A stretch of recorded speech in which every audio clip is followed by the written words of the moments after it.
Welcome everyone live to the virtual Daytona International Speedway. It's the MRL 500 heats. I am Michael Triscaro for PGR eSports, and I'm joined by my co-host here tonight, Austin Green, and we are ready for the 2026 MRL 500. Austin, man, this should be a heck of a race weekend in front of us here at Daytona. What are you looking forward to in these heats tonight? Man, so much action, Michael. You're right. This is obviously one of the biggest events that we're going to see on the iRacing Super Speedway side of things all year. And tonight, I think a lot of drivers are going to have an opportunity to set the stage for the MRL 500 coming up later this weekend. But here tonight, it's really going to be all about who can survive the chaos of the heats. These are going to be short. We're talking about a lot of high-speed action. And if you get involved in trouble early, you may not have a shot to advance on late. So I think it's about keeping the car clean and keeping yourself in contention when it comes down to the end of it. Absolutely. Well, we're going to take you guys down to the grid here tonight as we get started for the first heat of 4. And we'll get that rolling grid up for you here. And starting on the front row here into heat number 1, Cody Niegels. And to his outside will be Josh Ball. In row number 2 and starting third tonight, Dylan Jones. To his outside and starting 4th, Vicente Guerrero. And row number 3, starting 5th tonight will be Austin Call. And starting 6th, Brandon Atkinson. Rolling off on row number 4, starting in 7th, Daniel Eberhardt III. And starting 8th tonight, Justin Levine. Starting in row number 5, P9 tonight, Caleb Begg, and to his outside, rounding out your top 10, Chase Mistretta. It's going to be Kyle Turchak rolling off from the inside of row number 6 here tonight. Cole Larson to his outside in 12th. We've heard his name before in these big events. Corey Bodie going to have some work to do. He'll roll off 13 in his Chevy Camaro. It's going to be Keegan Saboilo to his outside in 14th. Christian Rhodes back in 15th. James Hardenbrook back in 16th. It's going to be Jake Nipris in 17th. And then you go back a few more spots. Tyler Chronister, he'll roll off 17th tonight. Cody Thorne in 18th with AJ Maglio in 19th. And Edward Sanchez rounding out your top 20. And rolling off 21st here tonight on row number 11, it'll be Edward Sanchez. To his outside, Larry McDonald. And rolling off in row number 12, it'll be Timothy Rainey Lewis in 23rd and Harold Tucker III tonight in 24th. Row number 13, starting 25th, Tyler Muller. Starting 26th tonight, Josh Caudill. And row number 14, starting 27th, Cameron Craighead. To his outside, starting 28th, Philip Brewer. Starting in, well, I think that's it. 13 rows tonight. Not seeing anyone here on the last row. I think might be somebody gridded that's not in tonight's race. We'll have to see Austin Call that might be. So we'll hide that for now, Austin, as we get set to go green flag racing in the 2026 MRL 500. And we are looking forward to calling all the heats here tonight. And you are going to have to take top 5 in this heat to transfer to the dual races.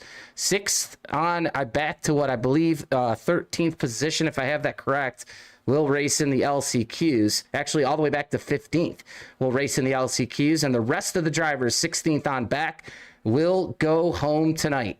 Malik Gray already locked in to the pole position for the feature. Wyatt Gray will start on the front row as well. 2 of their qualifying times. So those 2 drivers, the only drivers currently locked in to the feature race. Cody Niegels, though, will lead it down with Josh Ball here to kick off the 2026 MRL 500 as the pace truck is heading to pit lane. The fans on their feet, all and everybody at home ready to watch the MRL 500 as green flag in the air.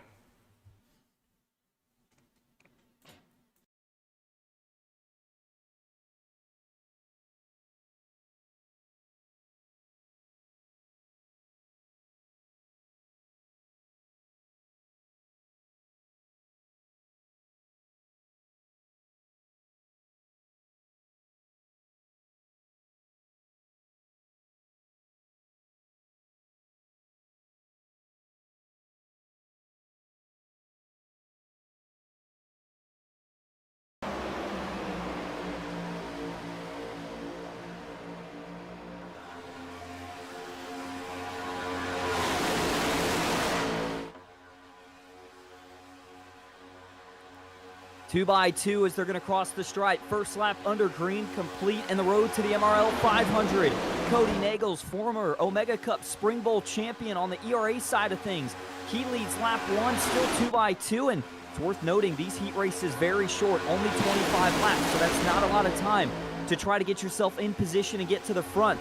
Further back, you're looking for a team, anybody that's going to potentially try to get that third lane working early, but nobody has jumped out of line just yet. They'll stay 2x2. You notice these cars dancing around a little bit down the Daytona super stretch. Everybody minding their P's and Q's, and we talk about weather conditions so much at these super speedway. Tonight at Daytona, track temp is well below 100 degrees, so I don't think grit should be a major issue. But it seems like whenever you get further back in the pack, all that turbulent air really starts to affect the handling of these race cars. And I look back towards some of these guys like Tyler Chronister, James Hardenbrook. Do they try to make a move, or are they content with just riding in line for now? Even further back, Edward Sanchez. We know what he's able to do. Used to see him in the college series. Here he is tonight at the High Banks, trying to lock himself into the MRL 500 duels. Trouble up front. Two are going to go around towards the inside wall. Will that draw a caution? No. Now it does. Big hit to the inside wall. That's the 15. Josh Ball and Kyle Turchak made heavy contact with the inside safer barrier. Just 23 laps to go. We only ran a couple under green. And this is going to start us all the way back from scratch now, as these two likely going to have to take it to the pits for some repairs. We'll go back and get a replay of this in just a moment, but talked about being at the front of the pack early. Didn't seem like the aggression level was all that high, Michael, but even so, just looked like on the high side, you've got the one of Josh Ball getting pushed by the 41. They're actually pushing about 3 deep, all the way back to the 25, and once that contact starts, nothing Ball can do. He gets shoved up and then turned back down the racetrack, and just wrong place, wrong time for Turchak as he goes down the track, and he's going to try to save this car, but that's a big hit to the rear bumper of that race car, and then you see the one sliding in with the front end, so these two definitely going to have to go in for some repairs early. Yeah, the 15, the Team Conti Camaro off the inside fence. Heavy damage for him. As you see the number 1 as well, the Red Bull car going to hit that inside wall as well. That's the replay there. We're going to go back and look at it in one more time here in slow motion. The incident between Josh Ball and Kyle Turchak. So let's get in the chopper mode here and see what we can find out. But first caution flag, and, allude to what you were saying, Austin. It's, the difference here. I mean, 25 lap heats, it's go time really from the drop of the flag in each and every one of these heats. As you see right here, we'll back it up just a tad more, and we'll go here. See Josh Ball right there. He's going to wash up a little bit, and I believe, the 41 of Vicente Guerrero is going to end up hooking him just a little bit down the racetrack. Turchak just in a bad position, wrong place, wrong time. As you see both of these drivers, Ball doing everything he can to try to keep that Ford off the inside fence. You see the roof flaps coming up, trying to help him out there. But he does end up making contact. But the worst of it there to the 15, Austin. And we'll see if these two can get some repairs and get back into this thing. Yeah, and it's a tough spot, too, if you're Vicente Guerrero, because he's actually getting pushed through by Brandon Atkinson. So it seems like one of those scenarios where maybe the first 2 to 3 guys on that outside line were content with just kind of riding around. Again, it's top 5 advanced straight through to the duels. So you kind of got to have that unspoken take care of each other. And whoa, looking at this again here, Michael, it looks like Atkinson actually blew up right after that spin occurred. So I'm not sure if that had anything to do with the issue, but that's going to remove Brandon Atkinson from this race, and that'll end his hopes of making it to the MRL 500. Yeah, we're going back here. Look at it one more time since you caught that. And, yeah, I mean, if he blew, that'll, end his campaign here early. And let's get a view here. There's Atkinson. He's seeing the number 25. Right in front of Levine, behind Guerrero. But you see right there, Josh Ball, he kind of steps out. And unfortunate for him, but here's Atkinson. Because he is on pit lane, so some trouble here for him. And if he did blow, that would be obviously a huge blow to his campaign. Yep, he did go. There goes the smoke out the back of his car. And that's crazy, Austin, that it really happened like after the caution flag came out. I mean, he's on pit lane right now smoking, and that is going to end his campaign here. And it just crazy for him that early here in the race. Yeah, that surprises me. I mean, you talk about guys being conservative this early, but even with that cooler track temp, I figured that opened the door and the opportunity to more pushing and shoving here tonight without that really being much of a concern. But maybe that's part of what we saw with those guys pushing 3 and 4 deep on the outside, trying to get enough momentum generated to see if they could get a couple cars clear up front to jump down, but they just couldn't seem to quite find a way to make it work. So this is going to give us a full reset here. Lights on the pace truck likely going to go off as we cross the line this time, and the front two going to line back up, very similar to what we saw throughout that first green flag run. Cody Nagels and Daniel Eberhardt. Nagels has probably got to be one of the favorites coming into the first heat race of the night, but you look further back in the field, and we've already got some big movers. Corey Bodie and Christian Rhodes up 7 and 8 positions from where they started this race at, so those two Camaros have got a good run going early on. Jake Niparis back in the 10th spot. He's made up 7 positions from where he started this race at. And then as you go further back in the field, we talked about obviously looking like a night ender for Brandon Atkinson with that blown motor. Kyle Turchak, 26, but he did get that car back out on the racetrack, and he is still on the lead lap. So he'll have some work to do, but nobody is out of it here at Daytona, Michael, until that checkered flag flies. But it is going to be less than 20 laps to go when we take the green. Yeah, less than 20 to go, and that just alludes to that sprint that we have all night long, and it's going to start here in heat number 1. These drivers, just not a lot of time to come into the front and track position everything here in this next-gen package on iRacing at the moment. And remember, Austin, last year, a year ago at this time, we were running that older package for the next gen, and it was a super racy car. I know a car you enjoyed running, and now with the update came like pretty much right after the 2025 PGR 500, which we'll get to later tonight. But that update has been the same now for almost a year, and it just doesn't seem to be as racy as the prior one. No, it's still sporty in the sense of the handling is still a little tricky, especially as you get on the older tires, and still obviously very fast. But yeah, you're right, Michael. It takes a lot more of a group effort to get a line going. You can't just get up with 1 or 2 tandem partners and go all the way from the back to the front. It's a lot more of a methodical process now in these cars. So you've got to try to grab that track position any chance you can get. And we mentioned, I know Daytona is 2.5 miles around 1 lap for this place, but that still goes by quickly when you're running almost 200 miles an hour. So we're going to have 19 laps to go. Nagels is going to lead them back into the box, and as we get going in this green flag run, we'll have to see if these guys can keep it a little bit cleaner. Here we go, green flag back in the air. 19 laps to go at Daytona, and it's a good restart from the 6 of Cody Nagels. You notice he's going to be quick to jump up to the top. He wants to pick up a push from Daniel Eberhardt, but now he'll bring that momentum right back down to the low side. Further back, a little bit of separation, not the best restart for Vicente Guerrero in the 41. He's going to have to play catch-up, and already looking 3 wide. How about up top? That's the 19 car trying to make something happen. That might be Caleb Beck trying to make his way to the front. Yeah, 3 wide already here on the first lap since the restart. These drivers getting it after it right here. We got 1 already to the apron trying to get back in. Another fanning out 3 wide, and here we go, Austin. 3 wide into turn number 3. They're wrecking out back. I think we're going to stay green for this one. Just had 2. We'll stay up front here. 3 wide off turn 4. And one's finally going to just about spin it out. That's Larry McDonald in the 80 car all the way at the back of the pack. Solo spin so it doesn't draw the caution. But that is certainly going to cause a tough break for not only him, but it looked like Josh Ball getting checked up in that incident, as did Cody Thomas. They're going to need a caution, though, to catch a break. Meanwhile, at the front of the pack, temperatures picking up now. Cody Nagels and Justin Levine now lead the way here at Daytona. 2 wide for the first 3 rows as they work onto the super stretch. 3rd lane on the bottom, though, trying to make its way back to the front. And oh man, with all the pushing and shoving these guys are doing right now, got to be careful. One's going to go off the racetrack here by the time they get to turn 3. That was Jake Niparis. He's going to try to save it. And that is a tough break, Michael, as another car gets spit out of the pack here, coming to 17 laps to go.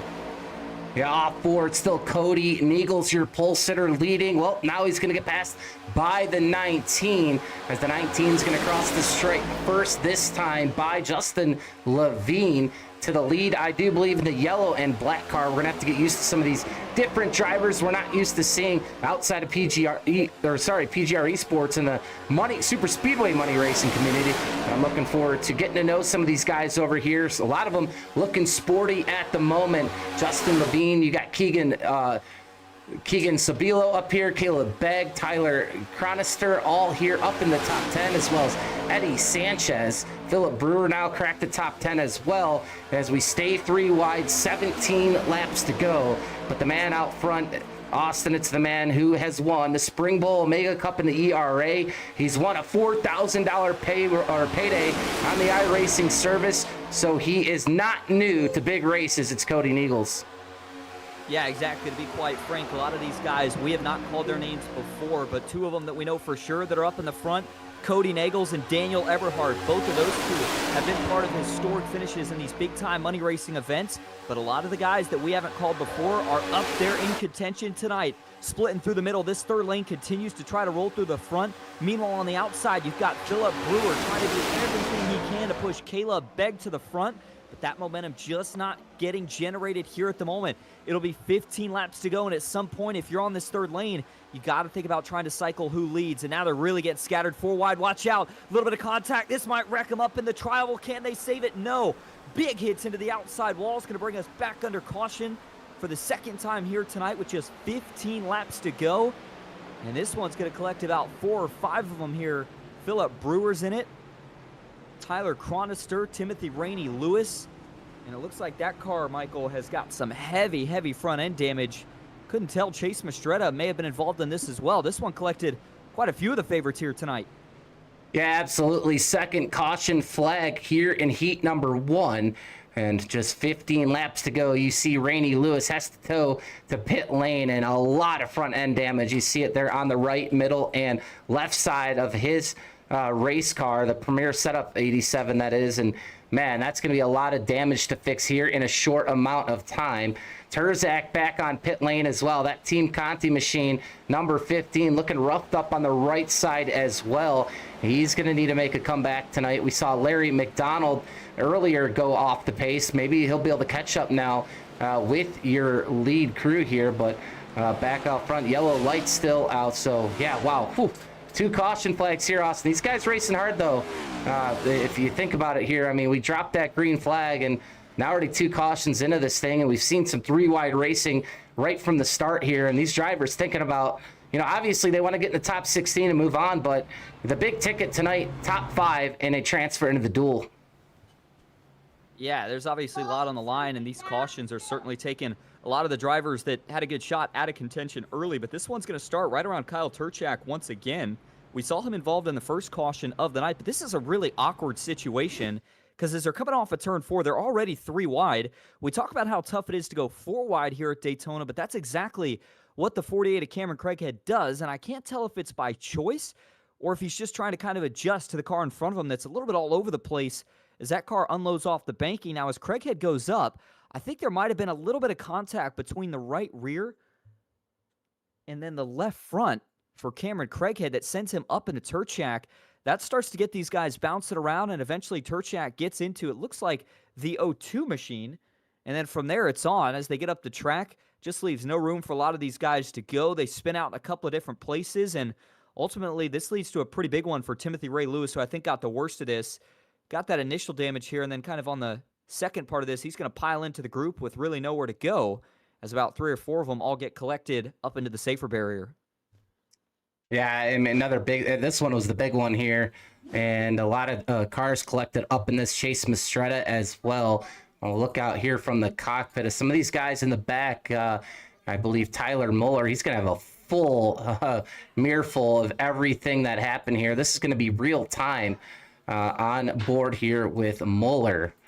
And just, man, this is just, yeah, what a move he made. I mean, but there's just nothing he could do there. He tried the best he can, and he gets sent to pit lane, actually almost all the way to the wall there. He's able to gather it up, but yeah, these drivers now, it's going to be a frantic. You got almost half this field now on pit lane getting damage fixed at the moment. And one of those, Cody Thorne, I do believe, and he's, we'll see. I'll James, tell you what, yeah. I didn't mean to cut you off here, Michael, but if we can, we got to go back and get one more onboard view from Christian Rhodes.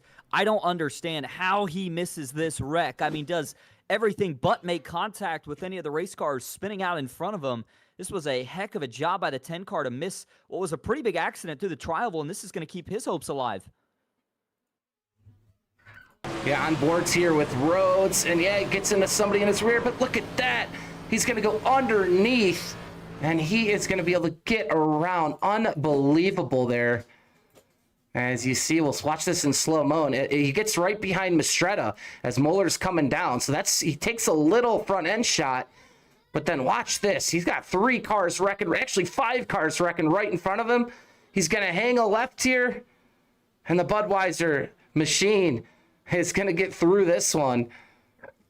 He's now up to 11, so as of right now, he's locked into the LCQ, and he's got a shot now at the top 5 here tonight. He certainly does, and back up front, we're getting ready to get back to green flag racing, likely next lap. That's when we'll hope that the lights on the pace truck do go out, and he makes that left turn down to the pits, but it's going to be probably about 11 laps to go here from the World Center of Racing. And if you're just joining us, we appreciate you being here. You're watching the MRL 500 heats live on PGR eSports. Just beginning the journey for these guys to, of course, the goal at the end of the weekend, which is the MRL 500. Going to be a massive event for these guys, and everybody going to have a shot to win $1,000 on Sunday. But here tonight, you got to get yourself through to at least the LCQs or ideally the duels. To do that, you got to finish top 5. That would advance you straight through to the duels. And if you finish 5th through 16th, you'll still have one more chance in those last chance qualifier races. Everybody else, though, going to be sent home. And I'll tell you what, Michael, with a couple cars out of this race, I got to think some of these guys are feeling a little bit better about their chances to, if nothing else, at least advance through to one more day worth of racing. Yeah, and that's the goal for every driver, not to go out early, and that's a tough pill to swallow. You look forward to these big 500s every single year, and this MRL 500, the inaugural MRL 500. And, these drivers are not just racing to win this event, they're racing to win the first one. There's a first time for everything, and this is it. So these drivers do not want to go home tonight. They're going to be fighting tooth and nail all the way to the checkered flag. We're going to see some big ones here tonight, but we are seeing some really good racing as well. We're going to take the green flag here with 11 laps to go. That number 6, though, he's been strong tonight, but I'll tell you what, Justin Levine in the 19, he's been almost just as strong as Niegels tonight as he looks to upset the field here. And as they get back to 2x2, everybody getting one final check of the tires. I'll tell you what, Levine has been hot so far here tonight. That car looking good at the front of the field. It's going to line up as a Chevy followed by 2 Toyotas. Keegan Sobilo, apologize for pronouncing some of these guys' last names incorrectly here tonight. But new faces means a lot to expect, and we have got just about everything we could ask for so far here tonight. Daniel Eberhardt will line up in 3rd, and it's going to be Josh Cottle back rounding out the rest of the top 5. So here we go, 11 laps to go. Green flag back in the air at Daytona. It's a good jump from the 6 of Cody Nagels. He's going to bring Sobilo with them here. They get a good restart, and by the end of the trial, Nagels has already jumped to the high side. He'll cover a push from Justin Levine further back. Everybody dicing up and down, trying to figure out which lane's going to have the momentum, and all those gaps are going to close up by the time we get to the super stretch. We'll see if anybody's able to make it 3 wide. Yeah, Sabilo here now on the bottom. He's challenging here for the lead spot. Coming off turn number 2, it's 2 wide. Down the back stretch we go. A couple drivers now looking to go 3 already, wasting no time. It looks like we're going to have a couple takers farther back. We'll see when they get in the turn, but right now that high lane is preferred. The 19 now pushing Niegels. Daniel Eberhardt now up to 3rd. Behind him, it's Edward Sanchez, and Cameron Craighead now has cracked the top 5. Single file up front, double file here in the middle. As right now we take the 10 to go signal. Just 10 laps to go in heat number 1. And it's not going to matter yet, but remember, if we make it to the white flag, race is official. How about a 3 wide move up front, though? Justin Levine going to duck out under the 6 of Cody Nagel, splitting one of the veterans of the money racing scene. Up top, though, Eberhard had all the momentum. He got a massive push from the 26 of Edward Sanchez. Those two are going to go to the lead here at Daytona. And the question is, where do they go with all that momentum? Do you stay up top, or do you drop down to the bottom? Levine now starting to get a run back on the inside. Looks like he's getting some help now from Jake Nipperis. He's up 13 spots from where he started. How about Cameron Craighead in the mix on the outside? He's up 20-plus positions from where he started this race at. And Daniel Eberhardt, though, will lead that lap. He's got a ton of experience here on the super speedways. He's going to clear down to the middle in front of Craighead. It's like you set up 25 spots now. Craig, oh, I believe we're at wrecking behind. We are. Cody Niegels, one of the biggest names in this field. He's around as he careens to the inside grass area. He's able to get it straight, but he's got some nose damage. So with 9 laps to go, a big name, Cody Niegels here, part of this one. He's going to have to race his way back up to the front and at least try to get in the LCQs. Wow, what a big turn of events here. Yeah, huge implications on one of the drivers out of the NBG stable. We're going to have to diagnose here how much damage he has and how this is going to affect the rest of his heat race in terms of advancing. But before we get to that, a couple other drivers that may have been involved in this, including Tyler Chronister, and I thought I saw one more go for a spin out back, but it did look like it all started right around the 6 of Cody Nagels, and that's where we'll turn our replay attention to first. And I'll tell you what, for Nagels here, we talked about him being at the front, but ever since he got split 3 wide there, as Levine went by on the bottom, just seemed like couldn't quite get back to the lead, and actually starts just in front of him there with a checkup right around Chase Mastretta. That carries back to the 11 of Dylan Jones. Eventually Nagels gets turned, and yeah, there was definitely a few cars involved in this one, Michael. Talked about the 10 car getting pretty lucky and missing it last time. That was Christian Rhodes, but not the case this time. He got a little bit of front end damage, but it's still Nagels at the end of the day. That looks like he's going to take the biggest hit in this incident. Yeah, absolutely. We're going to show our viewers here what happens with Cody Nagels here as he's in front of the, I believe, Dylan Jones here. Wow, that's just crazy. Cody hasn't really been 6th, 7th, 8th place all night. He's been practically in the lead. And watch Jones. He's going to offset push Cody. And then Mastretta kind of starts going down. Cody has no one to push, and they kind of come together.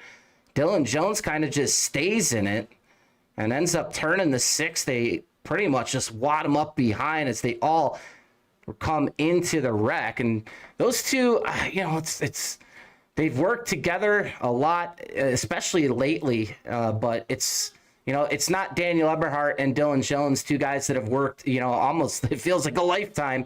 Cody Niegels still getting used to Dylan Jones here, and those two just kind of come together, unfortunately. See the damage as well for Dylan Jones. He's actually going to hop off that apron onto the banking, and he has a lot of front-end damage as well, some that we didn't see. Cole Larson involved, Caleb Begg.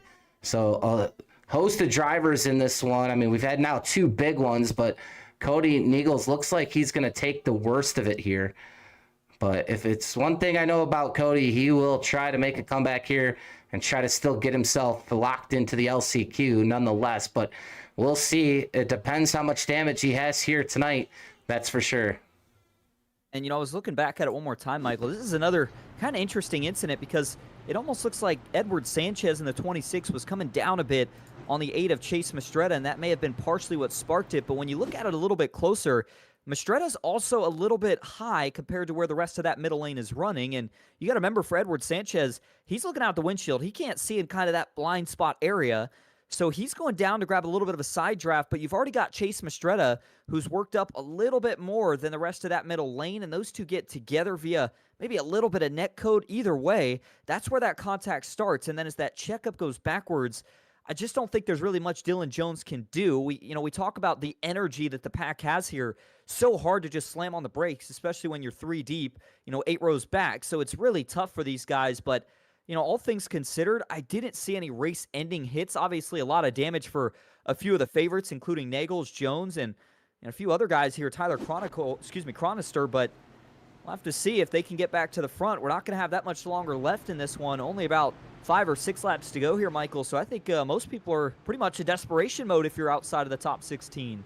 Yeah, I'd say so. I mean, we've seen some 3-wide action. We'll see if some of these drivers can make their way back up to the front. We'll be keeping an eye on some of those good drivers now in the back of this pack, but we'll have one more lap till we go back green. And while we have a second, we'll hear a couple words here from our sponsors.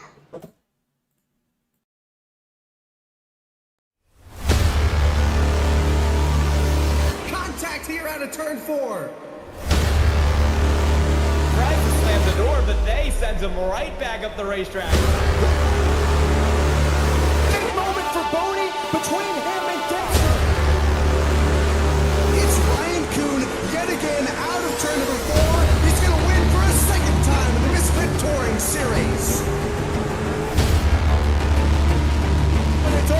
Christian Peterson out front. 9 top 5s, 9 top 10s, 4 times he's finished runner-up. But tonight, it's the lunchtime win here in the Touring Series. Christian Peterson, after 17 races, finally gets it done.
Welcome back to Daytona International Speedway. Get ready to get back to green flag racing. It's going to be just 5 laps to go here in heat race number 1. 5 spots to advance to the duels. Green flag back in the air, and it's another good restart for the front row. This time, though, it's the 90 of Daniel Eberhard who gets the luxury of the jump, and the 19 of Justin Levine just behind him. You see a couple more cars, including Niparis, that are going to duck down to the inside early. How about the 11 of Keegan so Bilo making his way back to the front, the 77. We've called his name a few times.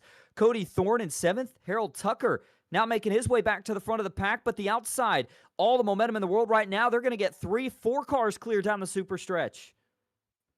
Led by Daniel Eberhard. Here comes Levine. Craighead still up the most amount of laps. Chase Mastretta battling back. We've seen him go through the ringer already tonight. Jake Niparis, though, the number 6 here on the bottom. It's the other number 6 in this field. In the red, white, and blue, he leads the bottom lane right now. Here comes the bottom lane at the front of the field. Now they're going to have a surge here into turn number 1. We have 4 laps to go. We stay 2 wide throughout the field. And man, this is going to be an awesome end. I think Craighead pushing hard on the 19, but that 77 right now doing a great job of pushing Niparis here up to the front. Sabio, I believe, right there. You also have the number 98 as well. Sorry, some of the numbers aren't matching up with the scoring and timing line. But man, this is shaping up to be a frantic finish here for those top 5 spots and transfers right into the duels. And it's going to be 7.5 miles left to go here at Daytona. When we cross the line, you continue to see, though, that outside, way more organization. They're able to get more cars pushing, but that third lane is starting to get a little bit more eager. You see a couple of right rears getting taken out back. A little bit of contact. That's going to send one car off the pace all the way towards the back of the field. That might have been one of the lappers, James Hardenbrook. Yes, it was. So the 0-2 continues on, but he loses some momentum. Meanwhile, at the front of the field, leading the way, Daniel Eberhard, Justin Levine in tow. And I tell you what, Michael, I think that these top 5 are content to ride where they are. They'd like to stay single file here for these next 2.5 laps. Yeah, well, that 6 and that 77, though, are looking to snatch one of those top 5 spots. Mastretta, though, he's going to be right there on the cusp of that top 5. He's actually looking 3 right now to try to take a right rear. Will he? It looks like he tries, but Craighead kind of blocks him from doing that. Now we're 3 wide middle pack as we hit the line. 2 laps to go here in heat number 1. Who's going to transfer? Cody Neagle still in jeopardy. He's back in 19th. He's actually on the outside of looking in at the LCQ. And man, for Daniel Eberhard up front right now, maybe a little bit too much of a lead. The rest of the pack going to be quick to run him back down, leading the way right now at Daytona as they work down the super stretch. And remember, if they can make it half a lap more to grab the white, this race will be official. 3 wide out back as everybody tries to make a desperation move to the front. The 79 trying to get up here as well. Cody Thomas, Vicente Guerrero, and Harold Tucker all in the mix. And now the third lane switches to the outside. The momentum, though, still remains with the bottom and the top. Eberhardt is going to take the white flag. No, it's Craighead on the bottom. Those two door to door at the line as the white flag is out. 3 wide, but that's going to be farther back. We see one pop out. We'll see if that third lane can come in. I believe that's Chase Mistretta. He's going to fall maybe outside the top 10. He's going to need someone to pick him off. Off turn number 2, Cameron Craighead leads it. Oh, man, final time down the super stretch. You got to line up who you want to be your dancing partner for the rest of the way. Cameron Craighead leads, but he's got to hold on for another 1.5 miles into turn 3 for the final time. Craighead leads up high, but here comes Nippers back on the bottom. Nippers on the bottom in the 6. He's hung there a lot of this run. Can Craighead hold him off? It's been that top lane preferred. Here goes Eberhardt to the middle. He goes to the bottom of the racetrack. Drag race with Craighead. Daniel Eberhardt by an inch. I believe it's Craighead. Craighead gets him at the line by 0.3, I believe, of a second. Unbelievable finish there. It looked for a minute that Craighead had just gotten past at the last second, but it is, or Eberhardt had passed him, but no, Craighead stays in the lead. Wow, an amazing finish here to heat number 1. Yeah, that was certainly a burner for the first heat of the night, and there was a lot to break down there at the end, Michael. Obviously, the close finish up front, officially 0.03 of a second. The gap between Cameron Craighead and Daniel Eberhardt. Remember, it's $50 to win each of these heats. So Cameron Craighead now going to be playing with house money for the rest of the week. But the chaotic part of this finish was for that 16th transfer position. These guys were all over the place for it. It looks like the last man that's going to qualify in is Josh Cottle, and we'll get confirmation on that here in just a moment. But as they were coming into the trial, well, they wrecked out back. I'm not sure exactly how it played out, but looked like somewhere around the 8 of Chase Mistretta, and then everybody just full throttle trying to get through it to make it back to the line. And you look at some of the big names that are not going to advance through, Michael. Edward Sanchez, Cole Larson, Chase Mistretta. I mean, these are guys that we basically had favorited as they were going to be in the feature. Not anymore. Yeah, not anymore, man. Just crazy here. And we'll take a look at our entire finishing order here in just a second. We just saw Cameron Craighead, though, burning him down here for the faithful at Daytona. He is your winner atop of the podium here in heat number 1. And Daniel Eberhardt, man, I thought he had the win at the end by an inch, but he will settle for P2 here. And Justin Levine, a great run, the number 19 tonight. He finishes in 3rd. That's your podium finishers here in heat number 1. Let's actually pull up now the rest of your finishing order here in the heat. And you saw the top 3 already. And that was Craighead, Eberhardt, and Levine. And finishing 4th, it was Keegan Sabilo, and 5th, Jake Nippers. So your top 5, you see them on the screen. That is who has now made it to the dual races. Tyler Muller, he's into the LCQ, as is AJ Maglio in 7th, Harold Tucker in 8th, Vincente Guerrero 9th, and Christian Rhodes finishes in 10th. He's into the LCQ, and actually got to go all the way through, I think, to the top 16. So you got to take Tyler Chronister, Dylan Jones, Josh Ball, Cody Thorne, Cody Neagles by 2 spots, and Josh Cottle. Those 16 right there, Austin, have moved on to the LCQ. Yeah, and I do want to make a quick correction here, Michael. This is on me. I realized it was actually 6th through 15th that advanced to the LCQ. 6th through 15th. So it's going to be interesting to see, kind of how those last couple of spots transferred out. Our scoring showing a few different results here, so that's something you got to keep in mind if we're not quite reading off the exact right thing. Race results for me, though, as it reads right now, as you get 10th on back, is, again, Christian Rhodes, Tyler Chronister, Dylan Jones 12th, Josh Ball 13th, Cody Thorne 14th, and Cody Nagels as being the last man to transfer in from that 15th spot. So Josh Cottle would actually be the first man outside looking in unless somebody gets a penalty here in the post-race trailer. Edward Sanchez, again, tough break for him not to be able to advance through to the next round. He will finish in 17th here tonight. It's going to be Corey Bodie rounding out that 17th spot. And then as you go even further back, that 18th spot, Philip Brewer and Cole Larson back inside the top 20. Caleb Begg, 21st tonight. Chase Mistretta finishes 22nd. James Hardenbrook 23rd with Kyle Turchak in 24th. Timothy Rainey Lewis finishes 25th after getting involved in a wreck early. Larry McDonald, another one of the veterans on the money racing side, will finish in 26th. Brandon Atkinson after that blown motor in 27th. And Austin Call, who did not start the race, will be getting scored in that last spot tonight here. He finishes in 28th. And a great first heat race here tonight. We'll have 3 more at the top of every hour. So at 7 p.m. Eastern, it should be a few minutes after 7 p.m. Eastern, when we'll take the grid for heat number 2. So a lot of action left here tonight on the PGR eSports Network here for the MRL 500 of 2026. We'll take a quick break here, get some of our little technical difficulties situated, and we'll be back here live for heat number 2 in just a little bit. Don't go anywhere.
Pressure rising with the spark.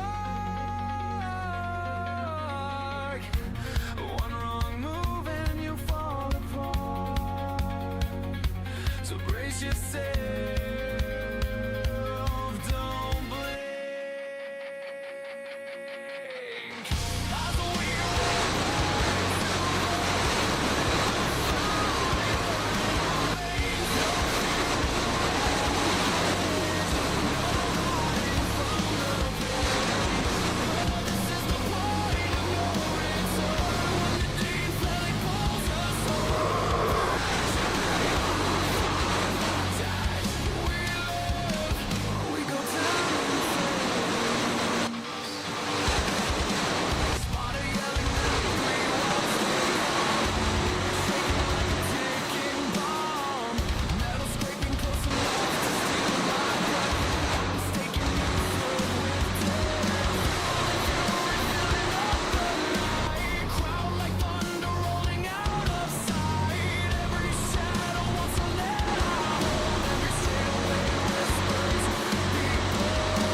As we go down in flames. One lap, one shot, one chance to take it all. No fear.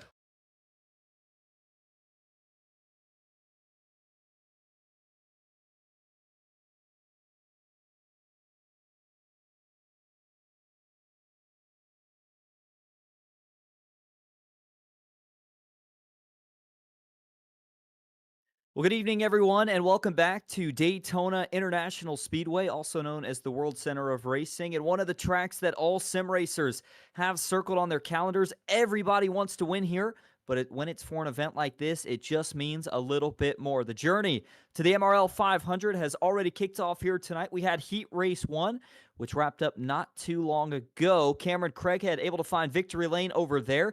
We saw a couple of big names advance. Daniel Eberhardt, Cody Nagels was able to squeak his way through to the LCQ. A couple of new guys like Justin Levine, all able to make it into the next round. But at the same time, we also had a few drivers that did not make it through. Edward Sanchez, one of the big names that did not advance. Chase Mastretta in the 8 car, who were all caught up in that late incident. And with that, we're getting close now to turning our attention to the start of heat race number 2.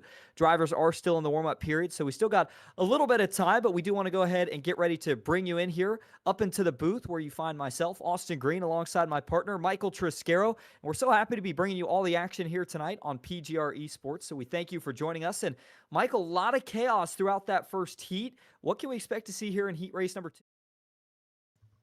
Yeah, well, I expect to see even more chaos here in heat number 2, but we've seen it over the years in the real NASCAR as well, especially the duels at Daytona in real life. You'll see one kind of duel be a little chaotic, and then the next one kind of be not as chaotic, or vice versa. So we'll see. We do have 3 more heats here tonight, but that first one was super exciting. I mean, what a finish that was.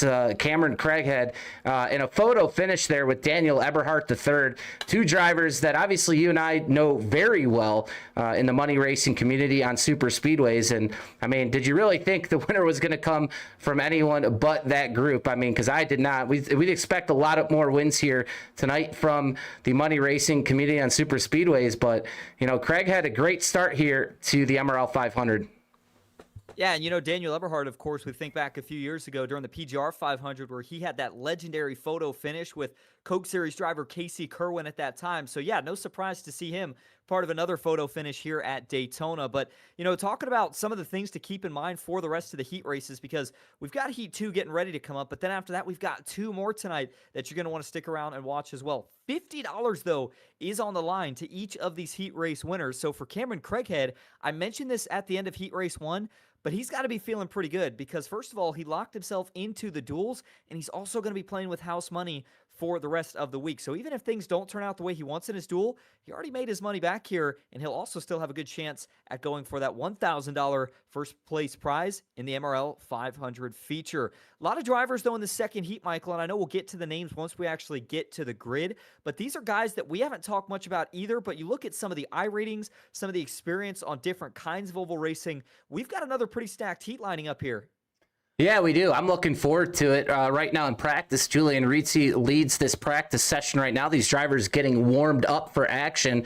Remember, they did qualify yesterday, so qualifying all took place for the MRL 500 yesterday. As we talked about earlier, Malik Ray and Wyatt Gray going to be on the pole and into that feature race. It looks like, Austin, we are going to go head down to the grid here, so we'll get some more of those drivers you were talking about. It looks like Melikar is going to be on the pole position for this one. So let's go on down to the grid here and meet your lineup here for heat number 2 tonight for the MRL 500.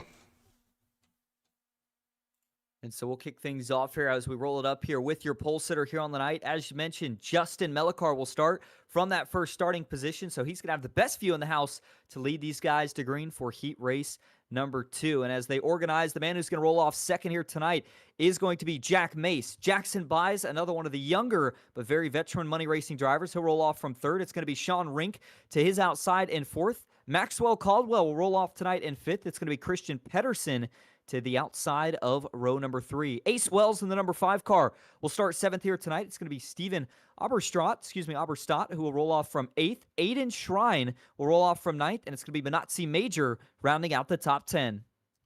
Yeah, starting 11th here tonight, Dakota Floyd to his outside, starting 12th. Michael Westman. Starting in 13th will be Cody Johnson. Starting 14th will be Wyatt Youngblood. Starting the 15th position, Sean Hayes. Rolling off 16th, Devin Maines. Nathaniel Pollard will start in 17th. Julian Ricci in 18th. Trevor McCoy will start in 19th. And rounding out your top 20 will be Lewis Edinger.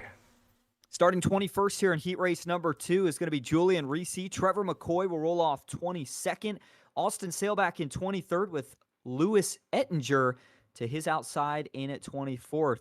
Last few cars in the field here tonight, Derek Fulton 25th. John Ward, the Dega Pros captain, he'll have some work to do starting back in 26th. It's going to be Evan Carlbon in at 27th. And Daniel Falkingham, former PGR 500 champion, rolling off from 28th. And as the lights are off on the pace truck, just one parade lap here to get us going. Michael, we saw a lot of intensity in the first heat. Wonder if these guys will have a similar approach or if they maybe start out a little bit calmer with what they saw in heat race 1. Well, that remains to be seen here, but we're going to find right out 25 laps to go to decide who will make it out of heat number 2 here tonight. After heat number 2, we'll have a couple more on the night before we'll turn our attention to Saturday's LCQs and Duels. The pace truck going to hit pit lane for the first time here in heat number 2 as Melikar and Peterson hit the restart zone and the green flag in the air.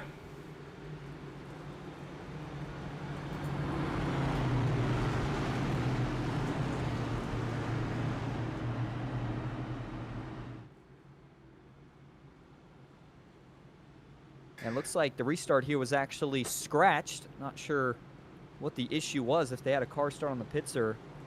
I'm not really sure what the issue is here. I don't see the pace car, but these guys clearly still under caution, so we'll get hopefully word here from race control or somebody as to what's going on, as that was the 07 there who did have to come out of the pits, and that is going to be Jack Mace. And so we'll have to see here if...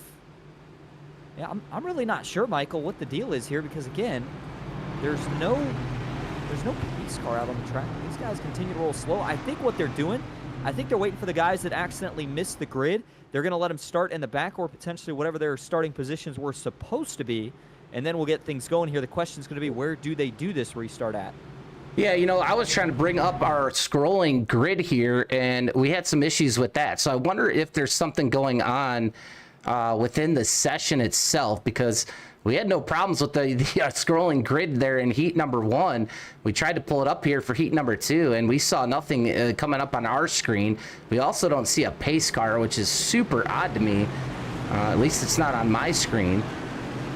We do have word in the chat from Hudson Geiger Racing that they had an issue with the button box and advanced to rolling instead of giving them more time to grid. So I think, yeah, that's interesting, because like I said, we don't see the pace car. So I guess it makes sense we don't see the pace truck, because it dove off onto pit lane and didn't come back out. So I think they're just going to manually restart right here. Well, it says 25 laps to go, so I think we're going to have one less lap here this heat. So I believe Melikar and Jackson Buys is actually going to take us to the green flag right now. Yep, they're off and rolling here in heat number 2.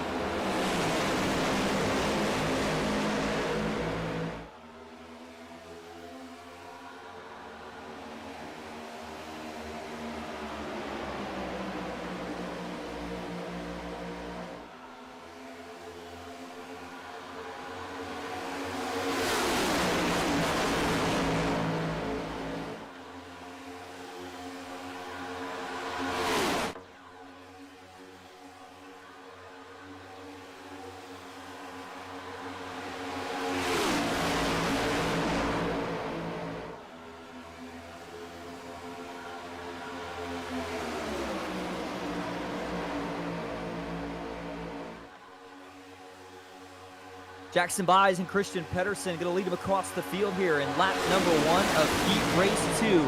23 laps to go already at Daytona, and you see the field single file all the way back to about the 10th or 11th position, the 97 of Aiden Schrain, who currently sits on the high side. He'll get one car that jumps up in front of him.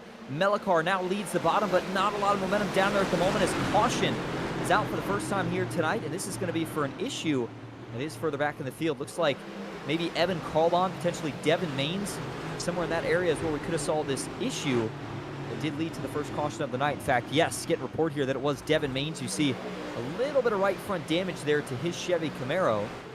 So we'll have to go back here in just a moment and see what exactly went wrong. But similar to Heat 1, Michael, we see an early caution, and all of a sudden, this is going to add some early desperation for the guys that are further towards the back. It absolutely is, as we go back here to see what happened here with that yellow flag. And here's the ooh, wow, yeah, we're coming across the start-finish line here. And there is the cause of your first caution flag in heat number 2 between Carlbon and Maines. Here you see Maines here on the bottom. He's in the U.S. Army number 5 machine right behind Youngblood. He's going to wash up the racetrack and get into the 78, the Jack Shack's Evan Carlbon. That's going to turn Carlbon down the track right over the nose of Maines himself. Maines is actually going to go for a ride into the infield grass there, as you see the grass clippings going up there, as he's going to actually go through pit lane as well as Carlbon. So even if they get those cleared, they will still have to go to the tail end of the field. But I'll tell you what, those two, they saved it as much as they could. I don't think they're going to have too much damage from this one. Yeah, I'm not exactly sure what Devin Maines may have been seeing there. It's hard to tell if the car just kind of washes up on him as they're going through the banking of the tri-oval, or if he was trying to maybe slot in line in that little gap behind the 78 of Carlbon and just in front of the 73. But yeah, either way, once he makes that contact, they both go for a big slide. Very lucky, though, that this wasn't worse than it was. Both of them avoid any major damage. It's really just going to be a loss of track position, if anything, but they were already running far enough towards the back of the pack where this, for them, is basically going to be just another restart. It does, though, click off a few more laps. We talk about how short these heat races are. Not a lot of time to get to the front, especially if you're trying to get to the top 5 in order to advance straight through to the dual races. The man, though, up front at the moment, I've called this name before, Jack Mace, certainly going to be another one of the favorites here as we go through speed weeks. To his outside, Jackson Buys in the 33, one of the PGR eSports veterans, looking to see what he can do here tonight. He'll be in second for this restart. Christian Pedersen, Sean Rink, and Steven Aberstadt all rounding out the top 5. You know, Michael, I do want to take mention here while we do have a brief caution. A lot of the names that we're seeing in this race tonight, we're going to see in the PGR 500 next week. And we've got so many of these 500 events around this time of year in iRacing. So exciting, so much prestige in a lot of these. These guys are going to be racing for $1,000 tonight. Next week for the 500, the PGR one, we're going to see guys racing for $3,000 to the feature winner. Yeah, $3,000 guaranteed to the feature. We are climbing right now. We're going to hopefully get and far exceed last year's 240 entries. We're almost going to hit that hopefully tonight, sometime tomorrow. Registrations for that PGR 500 going to be open until 11:59 p.m. Eastern on Saturday. It's the biggest super speedway money race of the year, the 2026, and the second annual PGR 500. And remember, Daniel Falkingham, he'll be in this field, I do believe, for MRL. He is your defending PGR 500 champion. He's got that big trophy at his house, and he loves to show it off each and every night on the broadcast. And that's what we're going to see. Can he go back to back? Because he does have it's not just the past champions. You have to be a champion of the previous year. So he is that champion, and he will get a feature provisional this year. So he has a great chance at going back to back. But if you are watching this race, if you are in this race, you're watching this back, make sure you go to PGResports.com and sign up for the biggest race of the year. And as we get ready to get back to green flag racing, mentioned Jack Mace going to lead him to green. You see he's got the British paint scheme on board. He's probably a little bit more used to making left and right turns, but he's showing the oval guys how to get it done so far here tonight. Back into the restart zone. 20 laps to go at the World Center of Racing. Green flag back in the air at Daytona. And it's a great restart for the 07 of Ace. He's going to get a big jump. Christian Pedersen in the draft going to try to follow suit. Everybody 2x2 as they rocket down the short chute, though, into turn number 1. And they're all going to climb the banking. 30-plus degrees of banking here at Daytona. And remember, with these next-gen cars, it takes a little while, half to three-quarters of a lap, to really get up to full pace. So everybody kind of minding their P's and Q's until that point. Mace, though, did jump back to the high side. Felt like that's where the momentum would be, and he called it exactly correct. The high side now going to roll 3-4 clear. Trouble out back. 2 cars off track, maybe a couple more. They all got to blend back. Watch out, 3 wide. Man, that was a close call. Further back, Noah Gill trying to save it. He still finds himself on the apron. In the number 68 Ritz Ford Mustang. It looks like he does finally catch it, but he is going to need a caution here to get back in this one, and he'll get it. Yellow flag out, Michael. Yeah, yellow flag out, I believe, for Nathaniel Pollard in the 16. We had a couple more off the pace behind him, so lots going on there on that lap to go back and look at. But nonetheless, the second caution flag here early in heat number 2 as the 16 spins here in the tri-oval. And yeah, just like heat number 1, I mean, these guys picking up right where heat number 1 left off, as it is a frantic pace right now to get to the front of these field. And I wasn't even looking at the leaderboard. Daniel Falkingham actually in this heat. And I was talking about him racing in this event, and sure enough, he's in this heat tonight. He's now up 19 positions into the 9th position. So we'll talk a little bit more about him in just a little bit. We'll go back to that yellow flag here as we ride right around here with the 16 car of Pollard, and he comes down the track. Sales right there. They're going to get into one another. The 16's going to get turned right there. Let's back it up a little bit more, though, and see if it started a little bit earlier than that. And yeah, it does, and that's what we kind of saw. Keep an eye here on the 16 machine. He's right above the 5 of Wells. And actually, he's going to make contact with Wells first. And I believe Pollard's able to save the first one. He hits the apron, comes back up onto the banking in front of Wiseman. Here goes Ettinger. Ettinger's actually got to go all the way to the wall here to miss it. Sales coming in to miss it, but Pollard still turned down the racetrack. And Sale did everything he could to miss it, but there's just nothing he could do there at the end. And that spin right there brings out that yellow flag. And there was a lot going on here, Michael. I mean, obviously the yellow flag, of course, for that issue with the 16 of Pollard, but You go all the way back to about halfway down the backstretch. That's where all this chaos started. Daniel Falkingham was ripping it through the middle, and he had a lot of help from behind. The 32 and the 78 were going with him.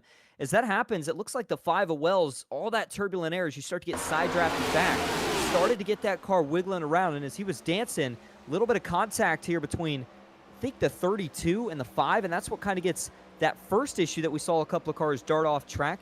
At the same time, in the back of the pack, you've got the 25, the 5, and the 70.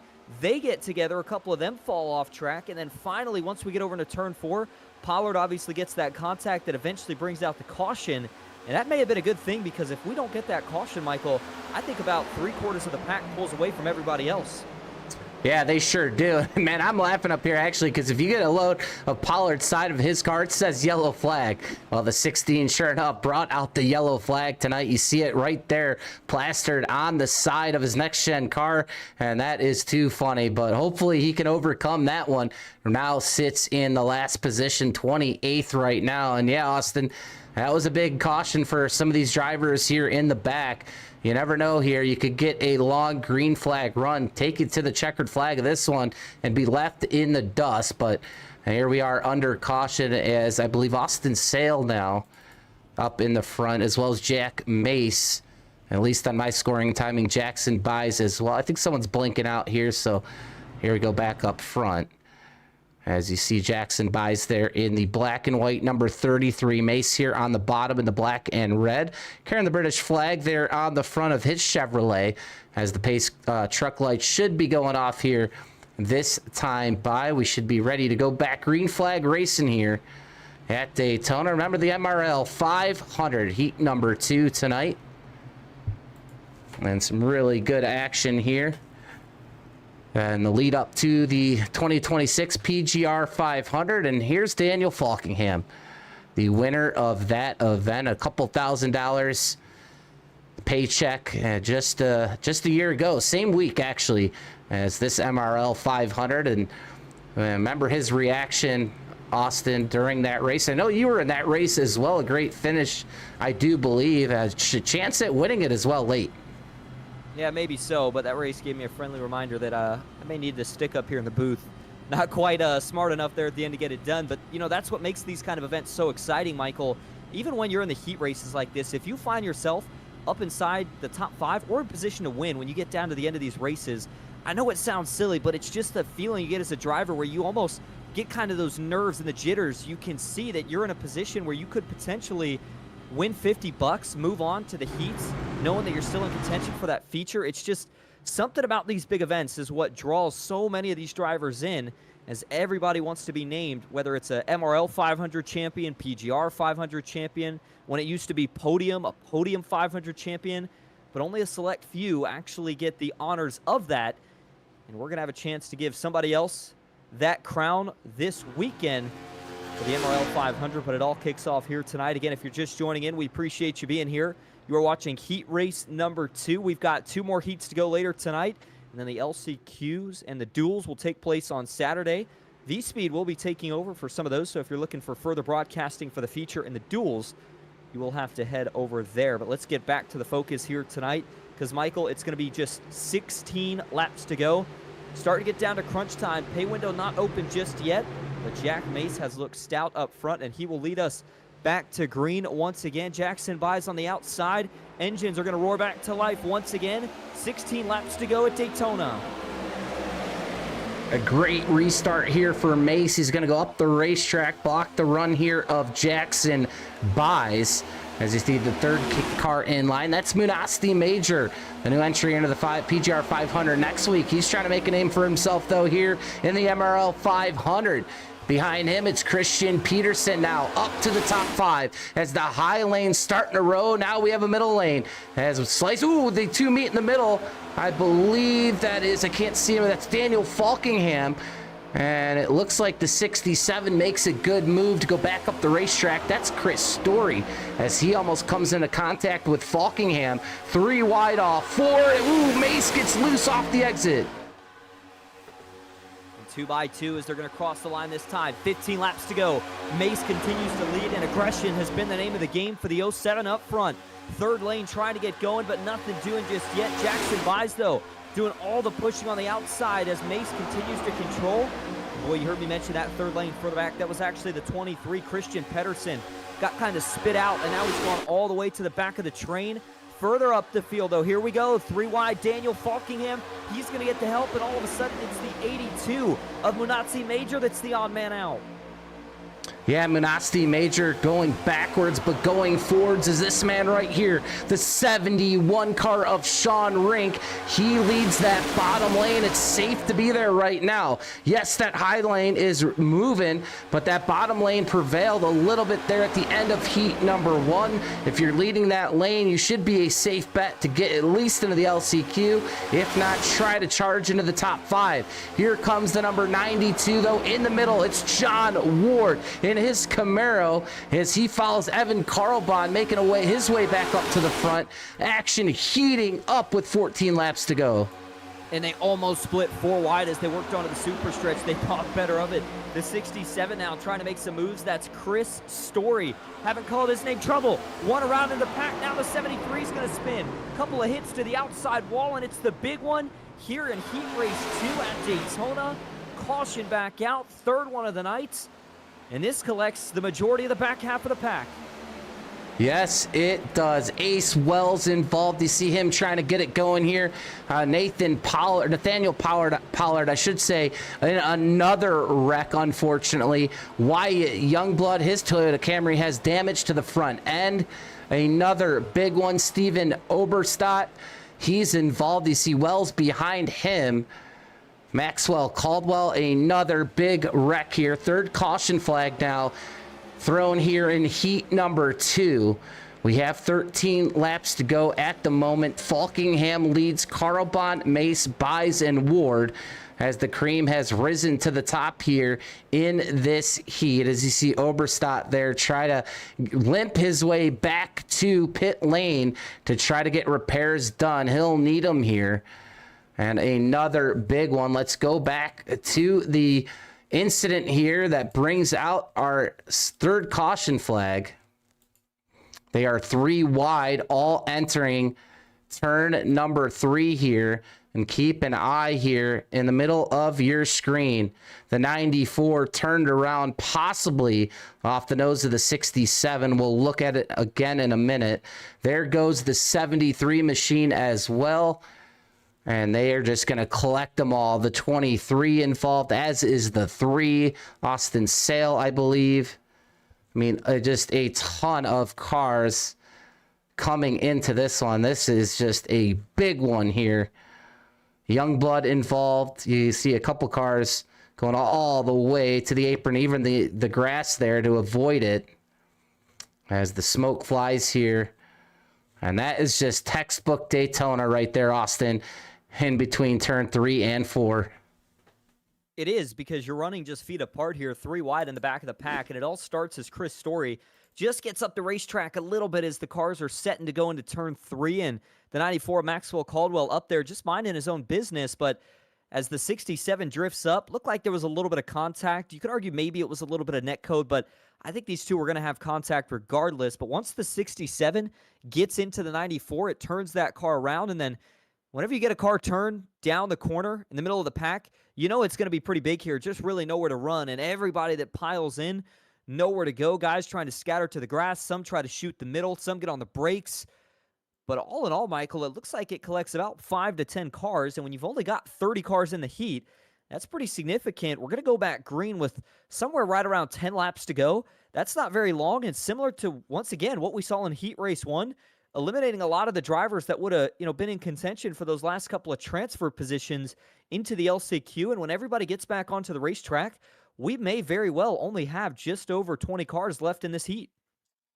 Yeah, and more textbook Daytona right there. Just less and less cars as the race goes on. We've seen it in real life. We see it here in the sim. Let's go back up live now and catch up with what's going on here on pit lane. You got a host of cars here sitting on pit lane. There is Steven Oberstadt. You got Ace Wells in the box in front of him, the Raising Cane's machine getting damaged fixed, as in, Julian Reese, he's actually coming off pit lane at the moment. And back up front, Daniel Falkingham has found his way to the front.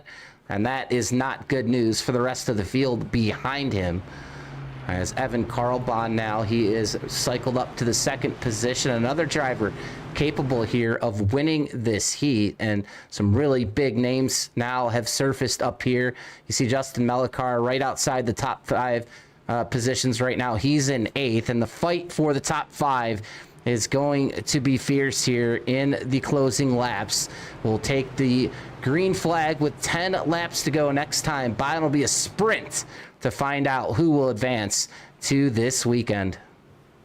Well, Daniel Falkingham, Evan Karlbahn, 2 stories where they've had to come from the back, making their way to the front here tonight. The 39, though, not too surprising. And one of the luxuries that you have if you're Daniel Falkingham is he's so good at these super speedways that whatever he does, everybody wants to follow. So as soon as he goes to that third lane, all of a sudden everybody else jumps up there.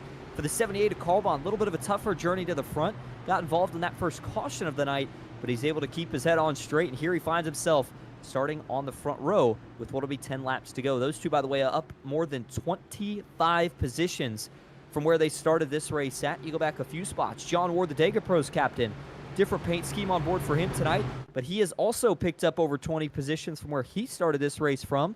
And then one of the fan favorites that we've got in the field here tonight, Michael, we were talking about him a little bit on the earlier side of things. That was Wyatt Youngblood. Unfortunately, he has lost 8 positions from where he started this race at after he got caught up in a few of the incidents that we've had so far tonight. But he'll be rolling back off in the 25th spot here for this restart. And he's going to have to make up 10 more if he wants to advance through into the next round. Yeah, young blood, and well, it's popping up on my screen. It's that he's only 14 years old, if that's correct. True young blood right there, but can he turn into young money and be like Kyle Larson and try to take down the big top dogs here at Daytona? We'll see, but you see him there in the number 37, Wyatt Youngblood, looking to try to race his way back into contention here as we get set to go back green flag racing. Falkingham on the bottom, to his outside Evan Karlbahn as the pace truck gonna hit pit lane again. And here we go, the fans back on their feet here as the engines come back to song and come back to life. Daniel Falkingham takes the green flag. And the inside got a massive jump on the outside. Look at this, it's gonna be 4 cars tandem up way before they get to turn 1. That's exactly what Falkingham wanted to do. He'll get paired up with Jack Mason as they jump to the high side in turn 1. The 92, John Ward on the bottom. He's going to get a push here from the Nazi Major. Further back, though, still 2x2. And as these cars work off the banking, you got to start thinking about getting together with some guys and making that move to the third line. One's going to jump out further back. It looks like it might be Pedersen trying to get that third line working. The 23 goes. Caldwell's going to follow, and all of a sudden, 3 cars to the high side into turn 3. Yeah, they're going to try to make that work, and they got to make it work, and they got to make it work quick. Peterson pushing it as hard as he can. I think if he sticks with it, they're going to catch these leaders, and you'll see another couple cars probably pop out as well, but here he goes. Peterson says, no, don't want to do it. He's going to file back in. That's going to leave, I believe that is Wiseman back on the outside. He's actually going to let him in.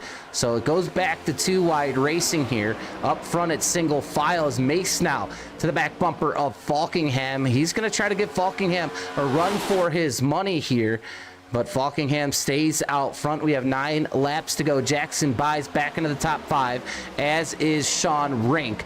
Melikar right now, that transfer, well, trying to transfer into the duel. He is 1 spot out at the moment. Go back to the transfer spot. It's between Maxwell Caldwell and Michael Wiseman. That's 15th and 16th at the moment, but it's going to keep changing as we are now back to 3 wide farther back. Wiseman's got to be careful. He's in that awkward spot here, 3 wide. You see the 5 of Maine starting to drift up the track there just a little bit through the trial bowl.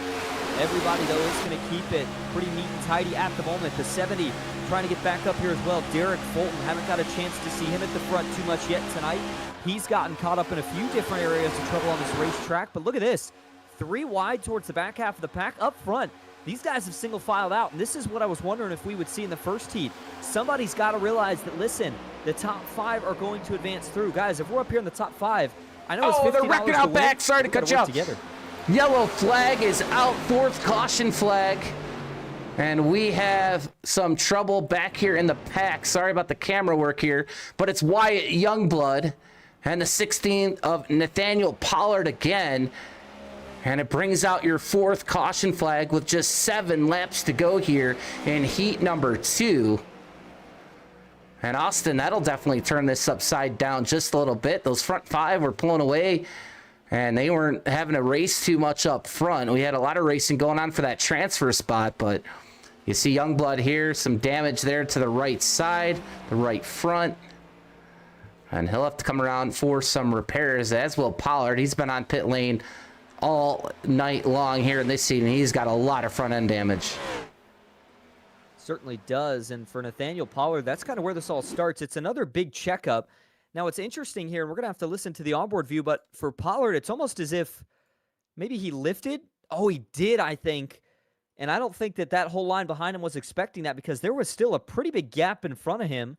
And you saw Maxwell Caldwell was getting a pretty big run up. I think he was just planning on giving a good shot to the back bumper of the 16 to try to push him closer to those cars in front. But when the 16 checks up, Caldwell realizes that he's a little offset, but the bump itself is okay. It causes a checkup, though, and as the 94 gets out of the gas, he also starts to slide just a little bit to the outside. And once that happens, he gets a push from behind. Looked like that may have been the 74 of Wiseman, and that push, since he was already offset, gets him into the right rear bumper of the 16 of Pollard, and that immediately is going to get the 16 turned around. And once that happens, well, the rest is history. Everybody tries to dodge it. A few of them go to the apron. Biggest hits, though, look to be for the 37 and the 16. And as mentioned, that's a really tough break for Wyatt Youngblood. Was getting ready to come back up through the field. None of his causing with this incident, but that could potentially end his competitive chances here tonight. That was a big hit that he took to the outside safer barrier. Yeah, and a little bit farther in front of them, there's the 70 and the 23 getting into it. Christian Peterson. So, and Derek Fulton, and, you know, that happens in, you know, more in the front there. And the 94, I believe, involved as well. That's, Maxwell Caldwell that you were talking about. So, I mean, it just layers to some of these cautions. You see, you know, a big wreck behind. They're also starting to wreck a little bit in front there. And, man, yeah, a big, costly mistakes right there that could unfortunately lead into some of these drivers not making it to the big one on Saturday, as the pace truck light's still on here with 6 laps to go. And we are going to have a true sprint to the checkered flag here in this one. And while we have a second, let's hear a couple words tonight from our sponsors. And we'll start here with the 918.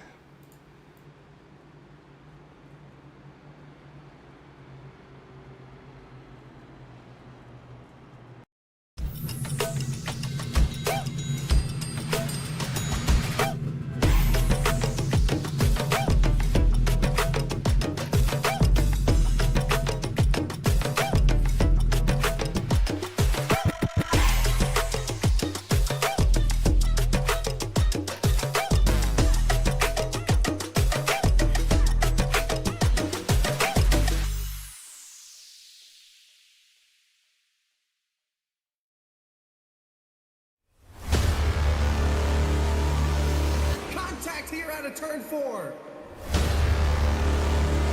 to slam the door, but they sends him right back up the racetrack.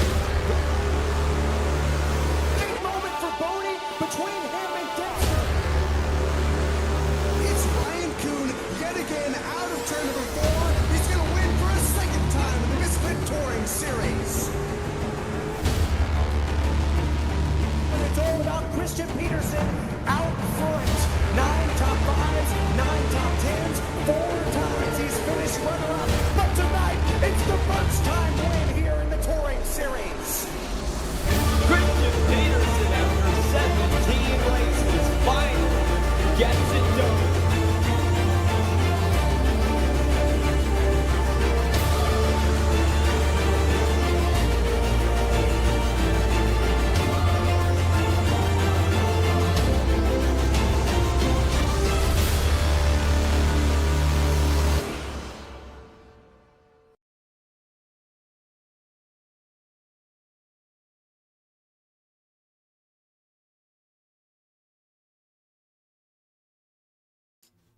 Back here live at Daytona. We want to thank all the sponsors here for the MRL 500. That includes the admin box Corey, Body Wraps, Hot Shot Photography, and the Misfits Productions. And as always, don't forget to go to racemrl.com and follow along here. The Misfits Racing League. We want to thank them for having us here tonight.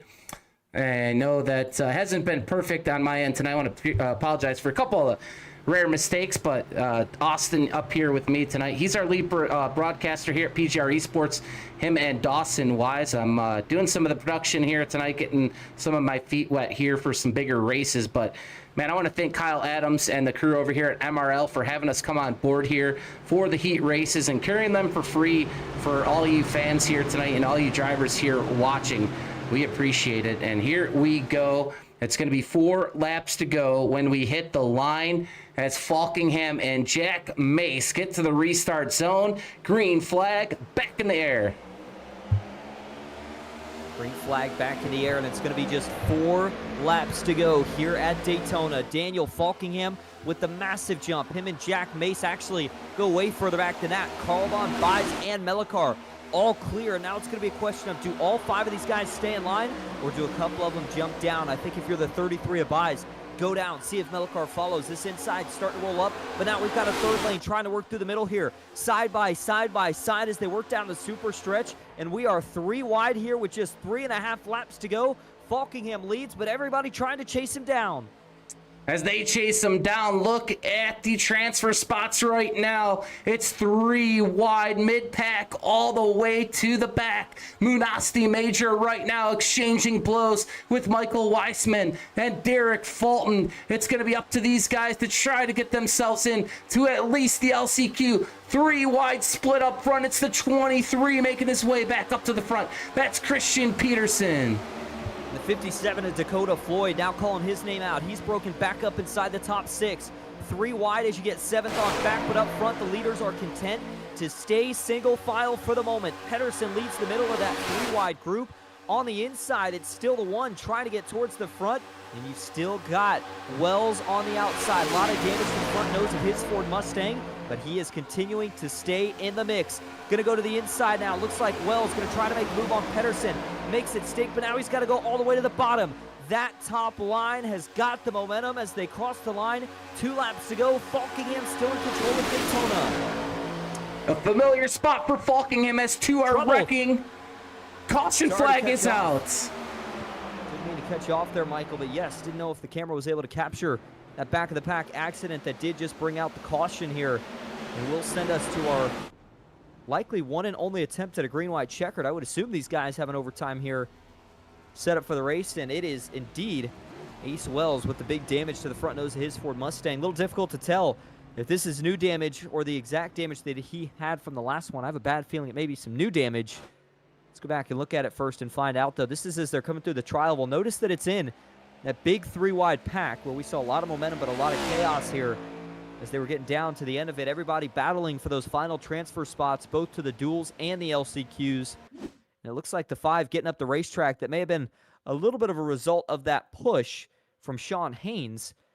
But then as the 5 tries to kind of come back down and they try to get realigned, that's when ultimately Wells gets turned around to the inside wall. And this is just a bad spot to spin, Michael, because it's right before you get to all that runoff, before you get to the inside wall. Instead, they clip kind of the edge of where that pit wall is.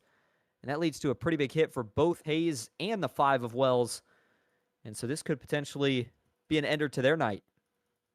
Yeah, and you know, this whole heat, there's been a lot of guys frequently caught up in these wrecks, even if it wasn't their fault. Some of these drivers, unfortunately, magnets here tonight during these yellow flags, and Ace Wells, one of them. So just some bad luck here for some of these drivers like Youngblood and Wells, as well as Caldwell and a few others here tonight. Just seem to be in the wrong place at the wrong time, but that's normal here at racetracks like Daytona and Talladega. We'll go back here and watch this one more time here in the trial. But Ace Wells here on the bottom of the racetrack.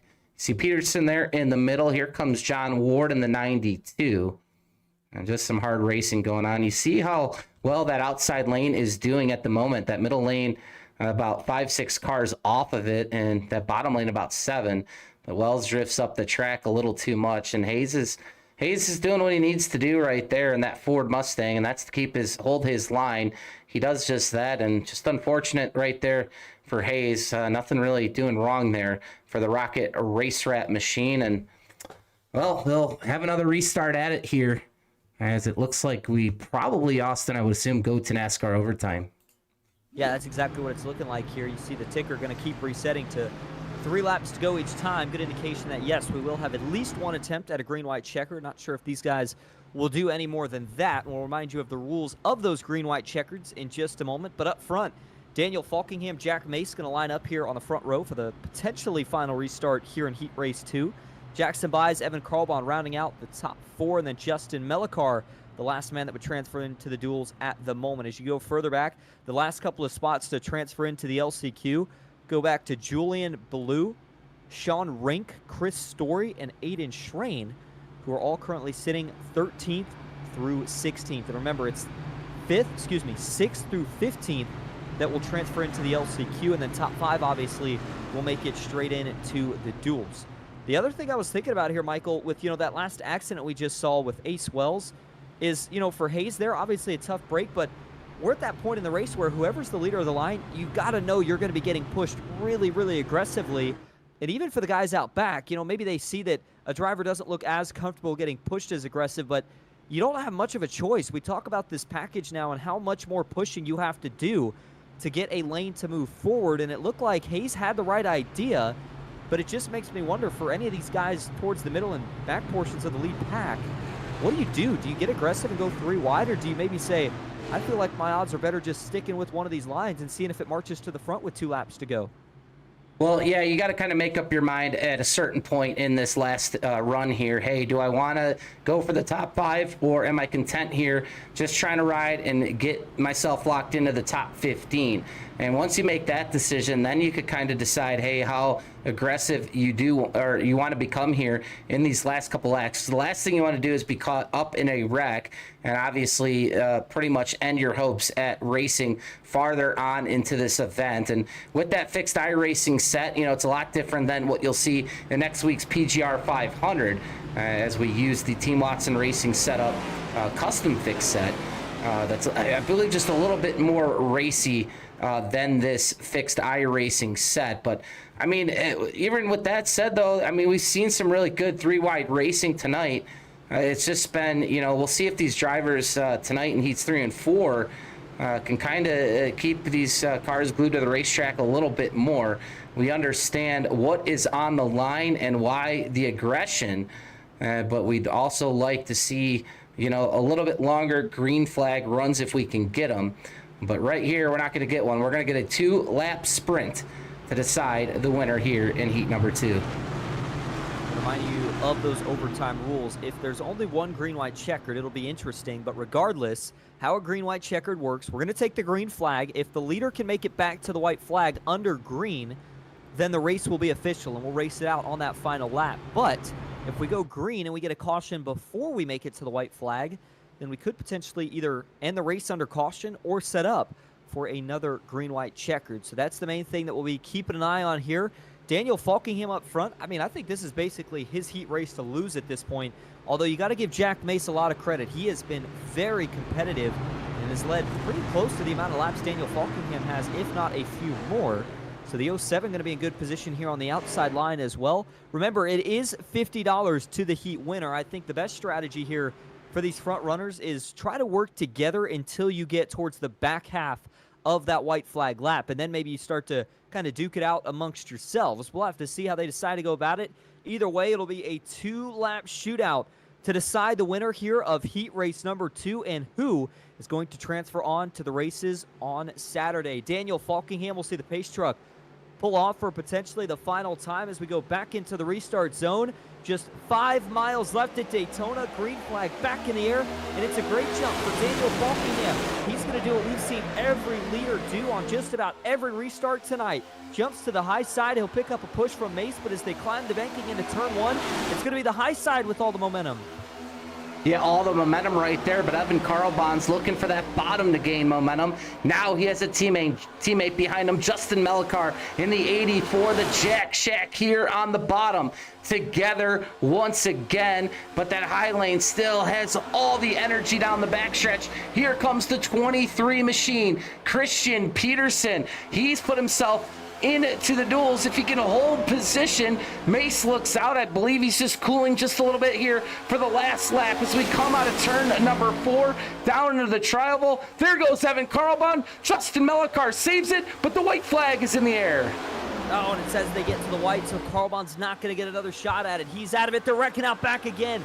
This is going to make it a mess for who transfers through in the final spots to the LCQs, but we have still got a race for the lead up front. Falkingham leads him onto the super stretch. Daniel Falkingham, he's going to have to hold off Jack Mace. He's been on his rear bumper for the latter stages of this race. Jackson Bice looks to make a move. Can Peterson shock the heat race? And boy, Mace, Bies, and Pedersen all going to have an option here. Where do they go? Do they make the move on Falk? And if so, when do they do it? Final time off of turn 4. Watch for the 07 to pull out of line. Falkingham still leads. Now the 07 goes. Falkingham blocks high. Mace gets to the high side, but it's not enough. Daniel Falkingham wins heat race 2 at Daytona.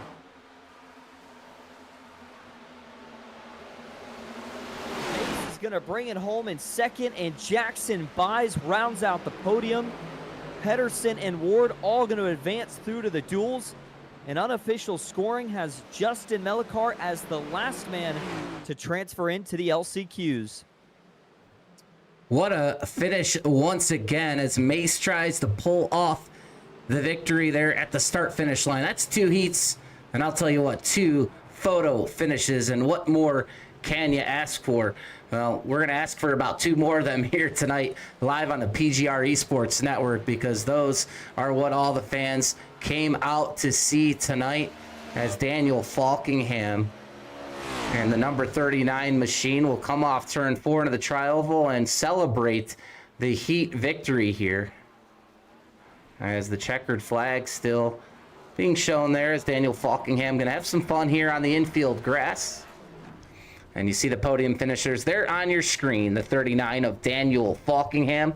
Jack Mace, an awesome effort to try and take down the eNASCAR Coke Series Pro, finishes in second. And finishing third and on the podium, the young man, the number 33, Jackson Bies. As Falkingham still having some fun here. As he... And you know what? One thing about Daniel Falkingham, big race, small race, it doesn't matter. He is a guy that just loves to win. And it doesn't matter if it's for money, if it's not for money. He wants to cross the finish line first. He's got the killer instinct. And once again, Daniel Falkingham proves it here tonight. Yeah, I agree with you on that, Michael. Everybody likes to see the big reaction when you win a race, and we saw Falkingham when he won the Coke race, when he won the PGR 500 championship, and I'm sure he's got a pretty big expression, smile-wise, on his face right now, knowing that he has won himself $50 and locked himself into the dual races on Saturday. So his start at potentially conquering an MRL 500 championship is off good and running here early. I'll tell you what, though, Jack Mace, I mean, I knew Jackson Bies would be in contention here, but I was very impressed with the job he did. I'm telling you, Jack Mace is going to be one of the front runners in the 500 if he's able to make it through the duels. He was very exciting to watch here tonight as well. Well, you see it right here on your screen. It's your finishing results here for heat number 2 of the Misfit Racing League's MRL 500. Daniel Falkingham, the top spot here as he wins heat race number 2. Jack Mace in second. Jackson Bies in third. That's your podium finishers. In fourth tonight, Christian Peterson. Number 5 would go to John Ward, a great top 5 for him. Michael Wiseman, he gets all the way up to 6, man. He was fighting back at the transfer spot to the LCQ. Ends up almost into the dual race on Saturday. He'll go back to the LCQ, though. Dakota Floyd finishes in 7th. Sean Rink in 8th. Aiden Shreen finishes in 9th. And Julian Ricci finishes in 10th. Going to be Lewis Ettinger rounding out the top 11. Nathaniel Pollard finishes in 12th. Manatzi Major will advance through to the LCQs. He finishes 13th. Cody Johnson 14th. And Justin Melikar for the Jack Shack going to be the final driver to advance into the next round on the journey to the MRL 500. Back in 16th, Chris Story comes up just a little bit short. Julian Ballou finishes 17th. It's going to be Noah Gill back in 18th, and the last two drivers inside of your top 20 here tonight. In 19th, it's going to be Derek Fulton and Devin Maines in 20th. 21st is Trevor McCoy. Ace Wells finishes in 22nd. Evan Carlbon, unfortunately, back to 23rd. He'll be sitting the weekend for the MRL 500. Wyatt Youngblood as well. The 14-year-old doesn't make it. Ends up 5 laps down in 24th.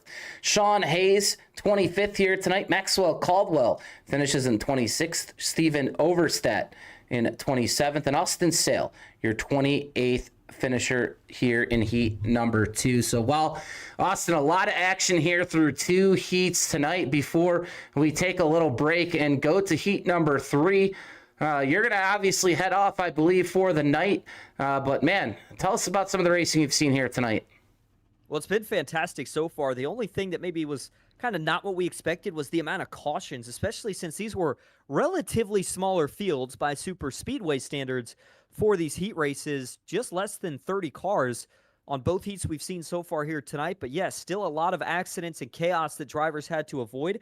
One thing that didn't surprise me, though, was still some of the top 3 that we saw in both heat races. Obviously, Falkingham winning heat race 2. Cameron Craighead, one of the younger veterans, winning heat race 1. So their week is off to a great start, but we had a lot of other guys that were able to make the journey from the back to the front, and they will have a chance to advance through into the next round of races on Saturday. And Michael, we know that that's going to be exciting, and obviously you'll be covering the rest of the heats tonight and the LCQs on Friday. But I did just want to say before I head out that I appreciate everybody that was tuning in here tonight, and I will be back on Monday to kick things off with the PGR 500 heats. And, as noted here tonight with the broadcast, obviously a few minor technical difficulties to be expected when, obviously, trying to throw this together here a little bit on the later side, but we're excited for what we've got next week. We're going to be bringing back a very stout broadcast crew. Myself, Michael Triscaro, Dawson Wise, and Justin Prince will be our special guest commentator for that one. We'll have a full production crew.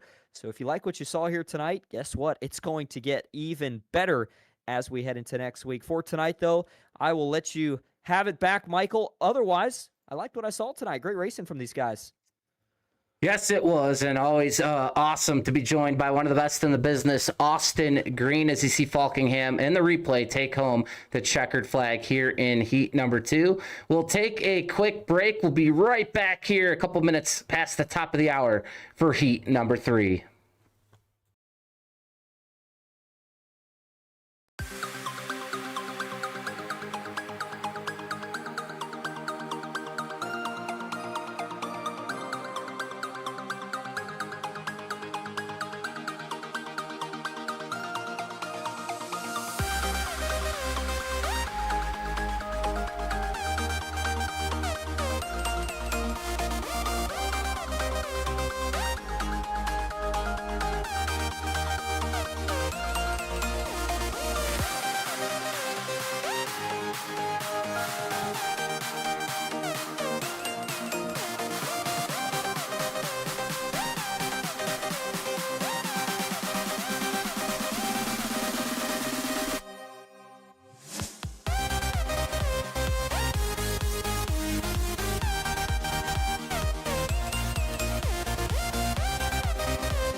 Pressure rising with the spark. One wrong move and you fall apart. So brace yourself, don't blink. As the wheel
take it all.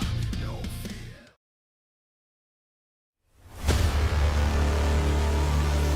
Contact here out of turn 4. Tries to slam the door, but they sends him right back up the racetrack. Big moment for Boney between him and Dexter. It's Ryan Kuhn yet again out of turn number 4. He's going to win for a second time in the Misfit Touring Series. And it's all about Christian Peterson out front. 9 top 5s, 9 top 10s, 4 times he's finished runner-up. But tonight, it's the lunchtime win here in the Touring Series. Christian Peterson, after 17 races, finally gets it done.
Back here live at Daytona for the MRL Heat number 3, the MRL 500. I've been your host here tonight, Michael Triscaro of PGR eSports. Unfortunately, Austin Green has left me for the night. I'll be solo here most of the rest of the night. But nonetheless, we are here to bring you some of the best action here on the super speedways here for the MRL 500. And we will go down here to the grid now for heat number 3.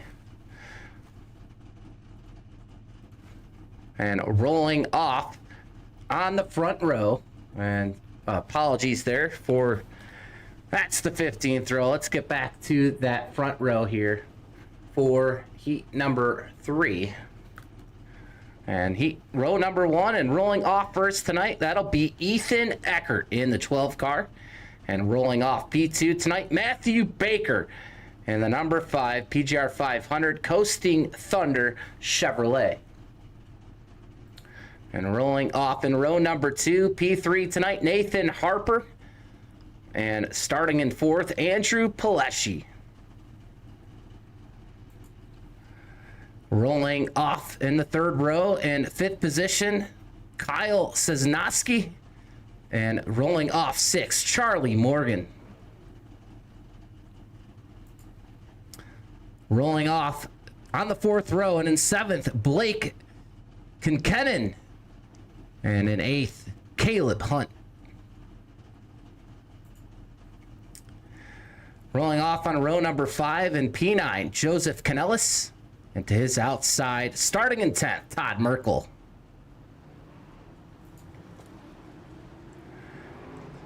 On row number 6, starting 11th, Chris Otto in the 88. And starting 12th here tonight in the 89, Dustin Shepard. Rolling off in row number 7, starting 13th, Tom Dean. Starting 14th here will be Carson Freeman. Rolling off in row number 8, starting 15th tonight, Patrick O'Toole. And to his outside, starting in 16th, Roger Shelton. In row number 9, starting 17th, Jack Simpson in the 24 Barrel Art car. And starting in 18th tonight, Hudson Geiger. Rolling off on row number 10 and 19th, J.D. Larson. And to his outside, starting in 20th, Aiden Gratz. Starting in row 11 and P21, Kevin Alvarez. And rolling off 22nd, Drew King. Starting in row number 12, P23, it'll be James Waring. And to his outside, Travis Owens.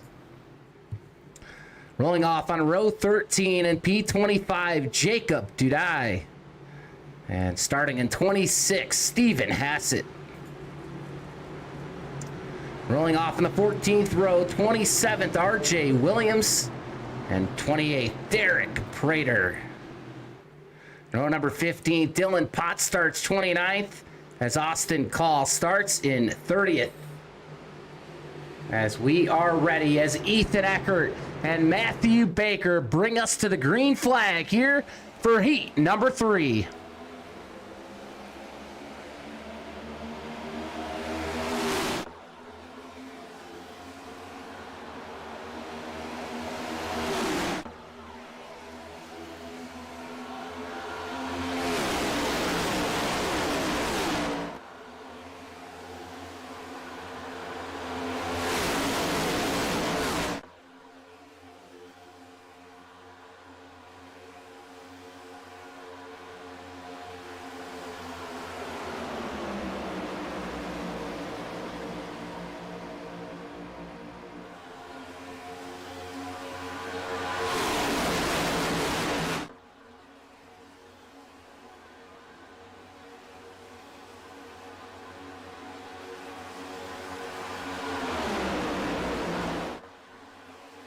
Lap number 1 in the books. It's Matthew Baker here on the high side, leading around Daytona. One of the most experienced drivers in this field. The young man below him, Ethan Eckert. He's young, but I'll tell you what, he's got the skill to get the job done here in heat number 3. Nathan Harper right behind him in the number 4, as the 81 of Paleshi now pushing the rear of Matthew Baker, as Charlie Morgan as well has surfaced here in the top 5. To start heat number 3, we've had a couple caution-filled heats to start the night in heats 1 and 2. We'll see if we can go green here in heat number 3 already, though. 3 wide here in the front.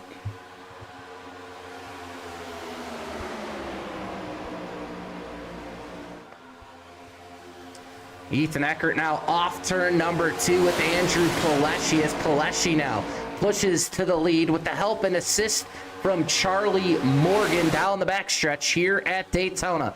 You're watching the MRL 500 live on the PGR eSports Network as we carry all the heat races here today and turn it over to one of the best in the business on Saturday, and that is V-Speed. They're going to deliver one heck of a broadcast here as Morgan now goes to the bottom, and at the line it's him and Paleshi in this 30-car field. Remember, the top 5 spots transfer to Saturday's Duels, and 6th through 15th will transfer to the LCQs.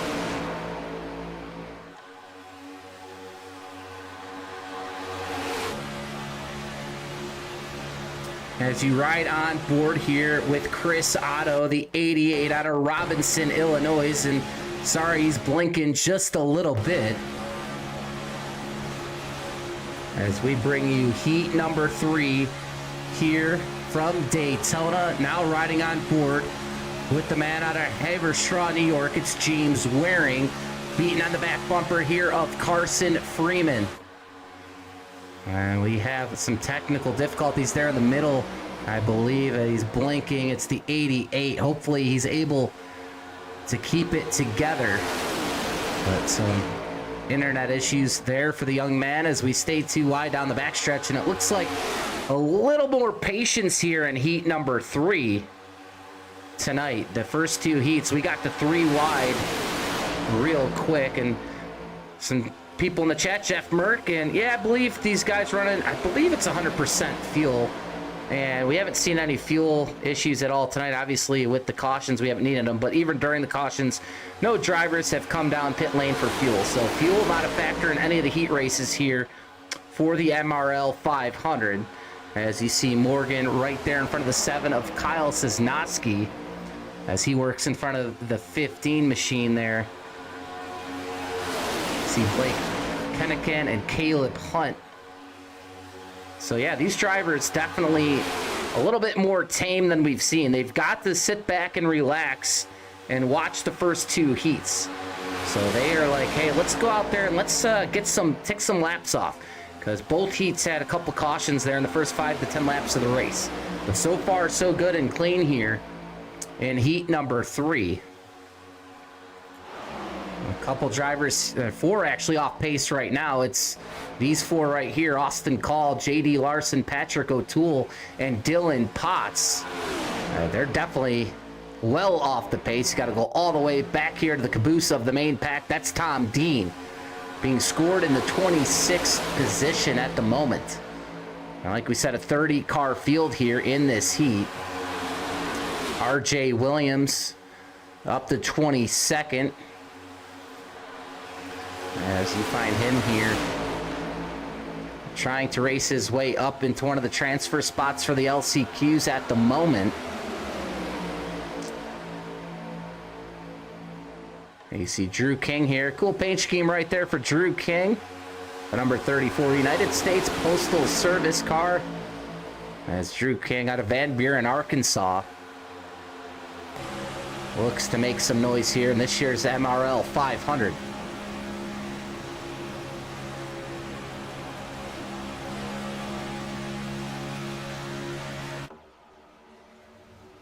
But a lot of action here in the middle of the pack. You see on the screen Kevin Alvarez in the 84. Unfortunately, going backwards. We're going to have a wreck.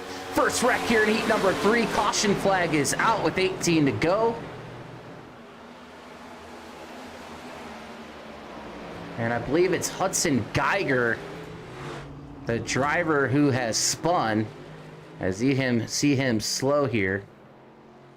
We'll go back here to the replay and watch what happened with Hunter Geiger. And it all happens in your middle of the pack. Luckily, not a big one here.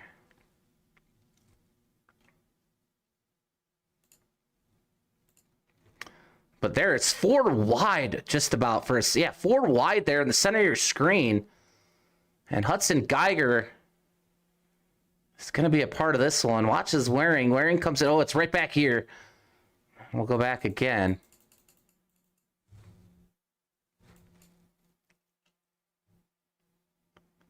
And slow it down for you. Here you see Alvarez in the 84. And watch the 15 here. It's going to split the middle. And the 42, it looks like the 42 maybe comes down the racetrack a little bit and turns himself. That sends the 36 around.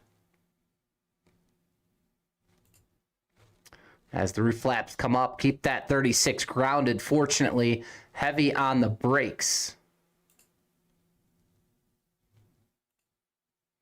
And that is a big break for those drivers that were racing on in the back. They needed that yellow, and it comes here early with 18 laps to go. As we go back up front, your leader now, Ethan Eckert. As the caution lights out, we'll see a couple drivers probably in the tail end of this field come on down to fix a little bit of damage here. And the first caution flag here of heat number 3. And while we have a moment, we'll have another word here with our sponsors.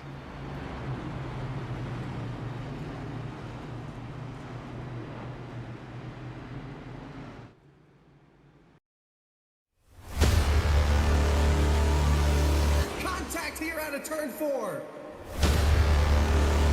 Tries to slam the door, but they sends him right back up the racetrack. Big moment for Boney between him and Dexter. It's Ryan Kuhn yet again out of turn number 4. He's going to win for a second time in the Misfit Touring Series. And it's all about Christian Peterson out front. 9 top 5s, 9 top 10s, 4 times he's finished runner-up. But tonight, it's the lunchtime win here in the Touring Series. Christian Peterson, after 17 races, finally gets it done.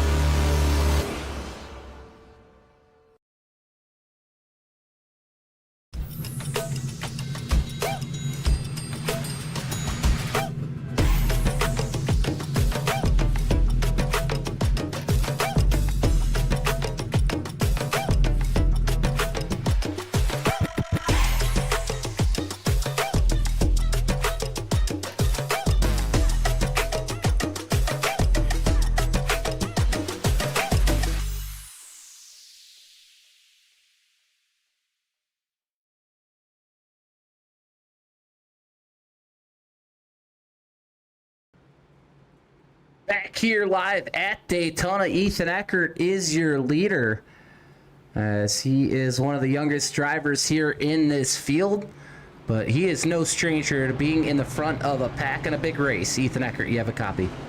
What's up? How you doing? Well, we're doing good up here in the booth. First time calling the Misfit Racing League event and the MRL 500 here this year.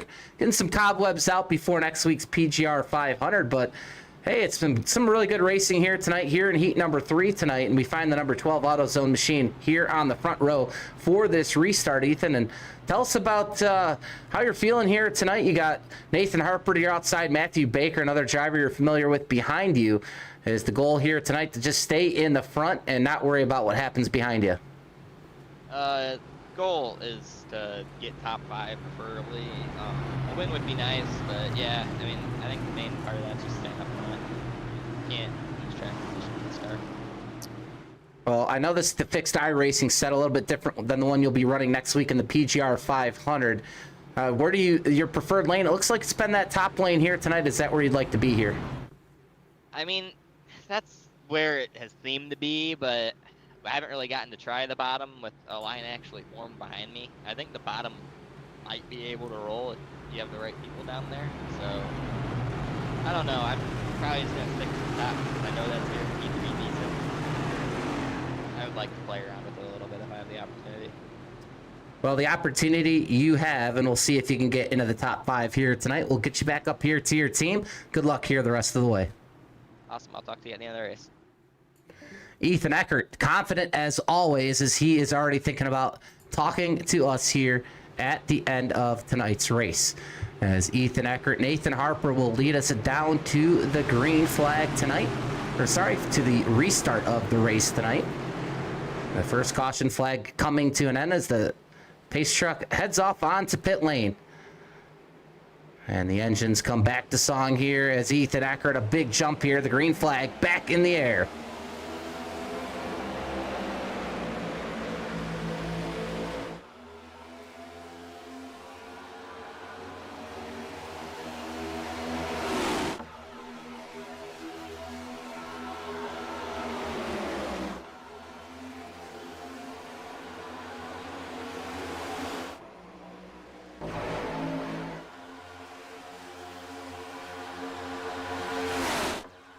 Ethan Eckert leads that high lane, and we knew he wanted to get there, and he gets there early here in this run as he leads Matthew Baker and Nathan Harper.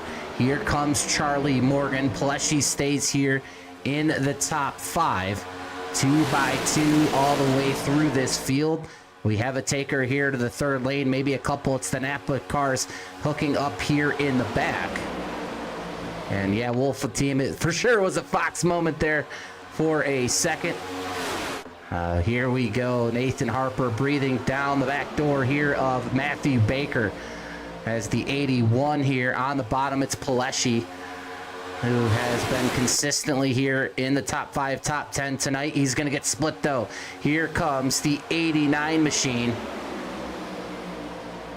Here on the bottom of the racetrack, he's going to bring the 19 with him. That's Caleb Hunt. We're 3 wide here in the middle of the pack, as that is where all the action is right now. Chris Otto, he's there here in the hunt as well. But these two Napa cars, they stuck together. And I'll tell you what, Jacob Dudai, Todd Merkel, as well as Travis Owens, here they come, and the 9 and the 02 from the back to the front here, and only a couple laps have made it work. We have one off. We'll stay green. A caution is out. Caution is out. We have a 1-car spin here down the backstretch as the brakes are put on by all these drivers here into turn number 3. As the second caution flag flies here in heat number 3.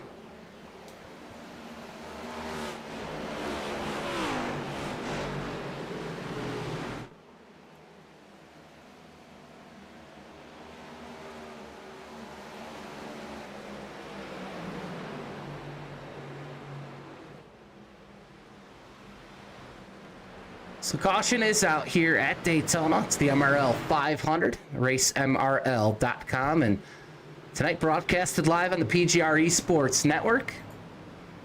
And the PGR 500 will start on Monday, the biggest super speedway money race of the year, a $3,000 guarantee to the race winner. So if you are out there and you're watching this MRL 500 tonight, and you watch again on Saturday on VSpeed, don't forget to sign up for the 2026 PGR 500. as registration comes to a close this Saturday night at 11:59 p.m. Eastern Time. You could head over to PGR eSports.com and register today, nearing 240 entries, which is what we had last year. We hope to go well over the 250 mark and possibly still hit our goal of 300. But what a week it'll be. It all starts on Monday with heats number 1 and 2. There'll be 3 heats on Tuesday and Wednesday as well as Thursday. And then next Friday, that'll be the last heat, and it'll lead into what I think is going to be one of the most exciting events of the Speed Weeks for PGR, and that's going to be the pole shootout race, sponsored by Team Watson Racing Setups. So what's cool about the PGR 500 is we are taking the top 2 drivers from each heat, and there will be 12 heats next week. So 24 drivers will take the grid in a pole shootout race to decide the front row for the 2026 PGR 500. Those 2 drivers obviously will start on the front row, but they will have those spots locked Friday night. So no matter what happens in their LCQs and or their they'll both be in the duels. No matter what happens in their duels, they will be locked on to that front row. So lots of action next week on the PGR eSports Network all week long. Next Saturday, February 7th, it'll be the LCQs, followed by the duels, 2 of my favorite events, and that'll all lead in to the Great American Sim Race on Sunday, February 8th at noon Eastern. The biggest race of the year, $3,000 to the race winner, Daniel Falkingham. He'll be in the field. He'll be trying to go back-to-back. Malik Ray will be in the field. He is the back-to-back winner of the PGR SummerSlam 499. And we would love to have you come out and drive and try to get the trophy next week. It's the PGR 500 and PGResports.com. But back here for the MRL 500 as we try to figure out which drivers will be locked into the duels and which drivers will make the LCQs. And it's been a good night of racing so far. We're in heat number 3 of 4 on the night.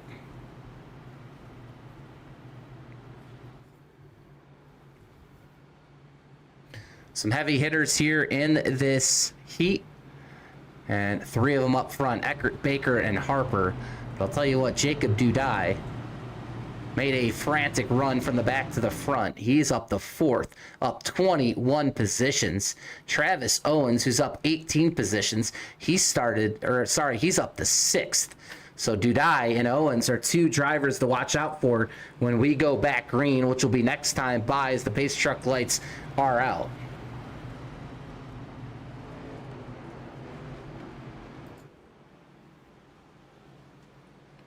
We'll shift over here to our tower and enjoy some green flag racing. Just 9 to go. There's going to be 8 to go when we hit the line. Charlie Morgan tucked up here in the top 5. Dustin Shepard currently in 7th. Todd Merkel up to 8th. Chris Otto in 9th. And rounding out your current top 10 is Jack Simpson.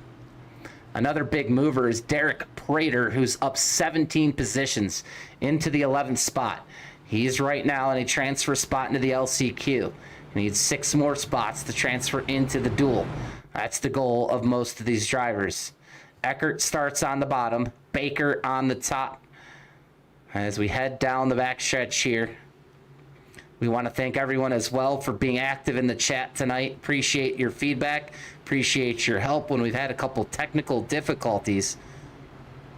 And appreciate all of your comments here tonight.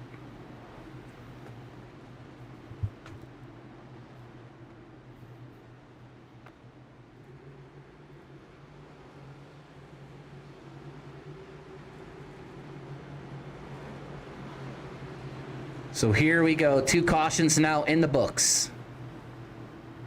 As the pace truck gets set to head off onto pit lane. We want to once again thank all the sponsors here for the MRL 500 this year. Admin Box, Corey Body Wraps, Hot Shot Photography, Misfit Productions, and don't forget racemrl.com and the MRL 500. Eckert, Baker into the restart zone as the green flag is back out here at Daytona.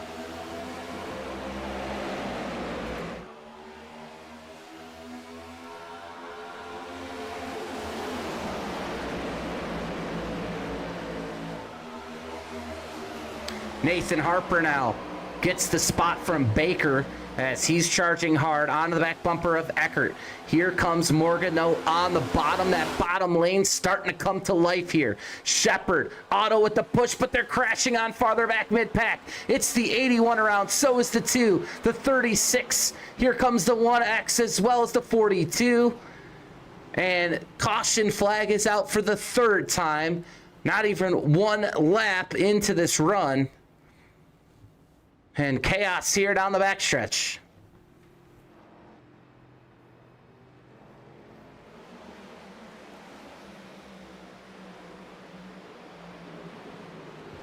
I believe Pleshy involved, as is Geiger again. So not the night Geiger was looking for. As he's limping around at the moment. We see some damage to the hood there. As Geiger just can't catch a break tonight. There's Pleshy. Man, I'll tell you what. Pleshy was up in the front and doing well, but now he's got a lot of damage. He's got to hope he can fix enough to try to find his way and claw his way back into the top 16. But that Chevrolet right now, heavy damage. He'll be hitting pit lane this time by.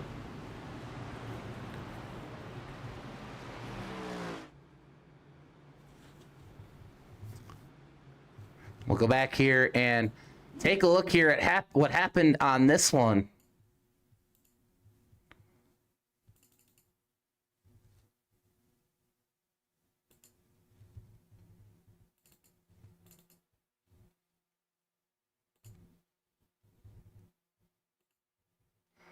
And there they are. They're stacking up here on the top. And it's a chain reaction event here, I do believe. There goes Pleshy. He looks to go underneath Waring in the 13. And Waring comes back down the racetrack. Doors the 81 of Pleshy. They're now 3 wide here. And we'll see where the trouble begins here. There it is. And Pleshy and Waring get into it. Pleshy and Waring go into the outside wall. The 44's involved as well. I believe that's Patrick O'Toole. Here comes the 36. He can't avoid it. So damage there as well. And then these 3 kind of glued together, but they're wrecking a little bit farther up front. And here comes Roger Shelton. And the 2 is turned, and they're just going to plow right into it. Potts is going to have some damage there, as is Canellis. Shelton there in the 42. And we saw Hudson Geiger as well in another accident here. And not the night he was hoping for, but if he can get, like I said, some repairs done, maybe he can jump back into contention. As now you see Andrew Pleshy on pit lane. He probably had the most damage there in the number 81. As we go back up front, it's still Eckert Harper up front. Morgan in third. Baker back to fourth. And Dustin Shepard has now popped into the top 5. We have 6 laps to go here. And we'll be pacing another lap and a half here. And we'll take a quick break. We'll be right back here live on the PGR eSports Network. Engines breathing in the dark. Pressure rising with the spark. One wrong move and you fall apart. So brace yourself. Don't blink. As the wheel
take it all.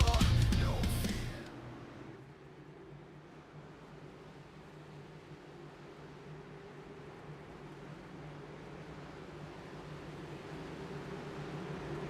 Back here live at Daytona. Just 5 laps to go. It's going to be 4 laps to go, and we hit the line. Eckert, Harper, Morgan, Baker, and Shepard. The top 5 as the fans come to their feet. Who's going to find themselves into the duel? Who's going to find themselves in the LCQs?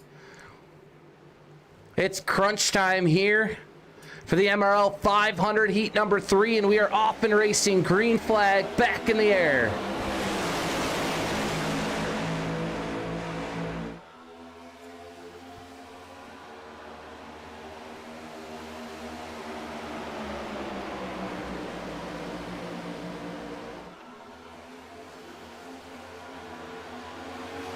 Two by two, off turn number 2.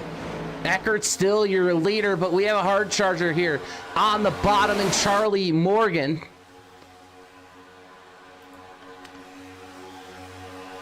That high line still preferred as it's been all night long. Man, Ethan Eckert gets loose off the front bumper of the 4 of Harper. Now those Napa cars, though, still fighting. It's Dudai, Shepard, Otto. They're in this thing. Owens right there as well. Those two came through this field together, working well as a team at the moment. Can they get past the coasting Thunder number 5? They look to go 3. They come back down. 3 laps to go. Morgan still on the bottom. Shepard's pushing him. Some of these drivers, though, if they want to get in the top 5, they're going to have to make a move. Here's the transfer spot. R.J. Williams right now is in. Blake Connecticut is out. Drew King is out. Kyle Cisnowski is out. Can they make their way in? They are beating and banging, pushing here in the middle of the pack. Side drafting all the way down is the 15 of Derek Prater. We'll take the 2 to go signal this time by new leader. It's Jacob Dudai.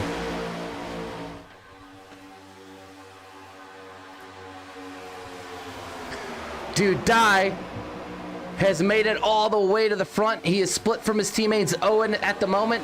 He's going to side draft hard here with Nathan Harper off turn number 2.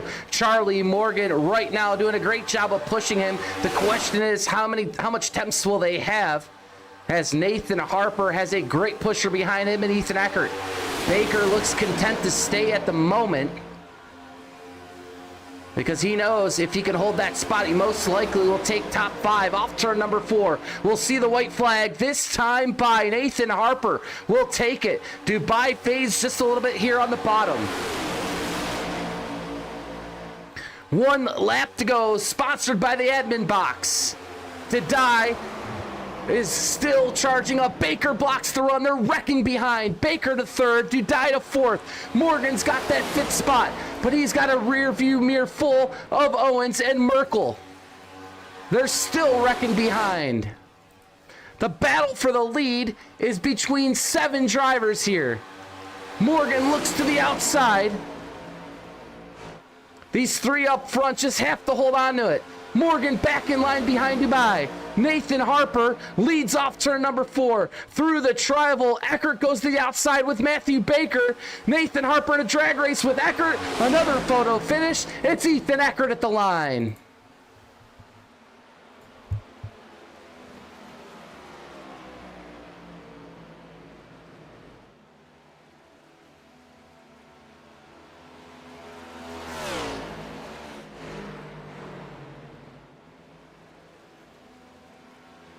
Your race winner, the 12 of Ethan Eckert. And I will tell you one thing. We talked to the man earlier. We're going to talk to him again right now. He called his shot. He said we'll be talking to him later here tonight. And here he is, the number 12 of Ethan Eckert. You have a copy. How you doing? Well, we know you're doing well tonight, and we're doing good too. That's 3 heats and 3 photo finishes at the line. But tell us about that pass on Nathan Harper. You had Matthew Baker helping behind you, and at the line, a photo finish there as you beat Harper at the line. Yeah, I mean, to his right rear, and yeah, Baker went with me over Harper. Pretty much all it was. Wasn't much anyone could do different. Well, the cream really rose to the top here in the late going. It's you on top, Harper second, Baker third. I'd say the top 3 drivers here in this heat found themselves 1, 2, and 3 tonight. I'm not sure if you were watching. I'll tell you who made a frantic move to the front, and that was Jacob Dudai in the Napa car here tonight.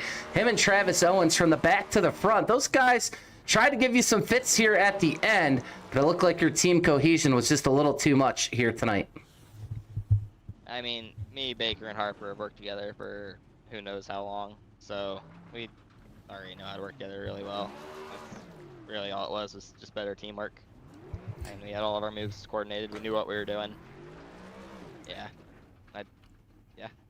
Well, you get the heat win here tonight. You'll transfer into the duels and maybe possibly the MRL 500 feature race on Saturday. We appreciate you here coming up and joining us in the booth tonight, Ethan. Go celebrate that first place heat finish. Do. Thank you. Ethan Eckert tonight gets the job done, as he does a lot of times, and this one has to feel sweet for the man in the number 12. We'll bring up our full race results here and see who transfers into the LCQs here out of heat number 3. But back up front, it's Ethan Eckert in first. Nathan Harper finishes second. Matthew Baker, your third place finisher on the podium. Jacob Dudai, we talked about him, what a run it was for him tonight, up to 4th. Charlie Morgan hung around the top 5 all night, finishes in 5th. Travis Owens, a great run up to 6th. Todd Merkel in 7th. Kevin Alvarez finishes in 8th. Hudson Geiger in 9th. And, Andrew Pileshi in 10th. James Waring finishes in 11th. RJ Williams in 12th. Joseph Canellis, finishes in 13th. Stephen Hassett in 14th. Dustin Shepard in 15th tonight. Jack Simpson in 16th. Blake Kennekin finishes in 17th. And 18th, Kyle Cisnowski. And 19th here tonight, none other than J.D. Larson. Austin Call finishes in 20th. Tom Dean, 21st. Chris Otto, 22nd. Drew King in 23rd. Aiden Gratz in 24th. 25th, Derek Prater. 26th, Caleb Hunt. Carson Freeman in 27th. Roger Shelton in 28th.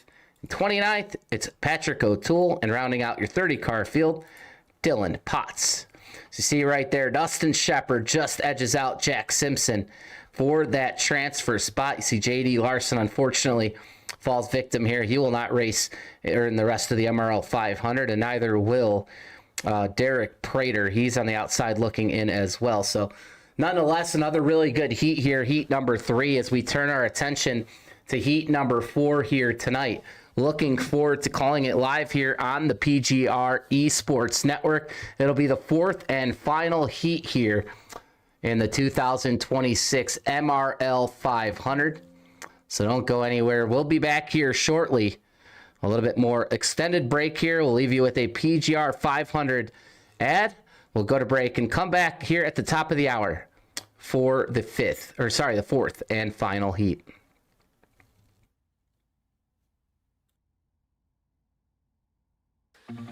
Engines breathing in the dark,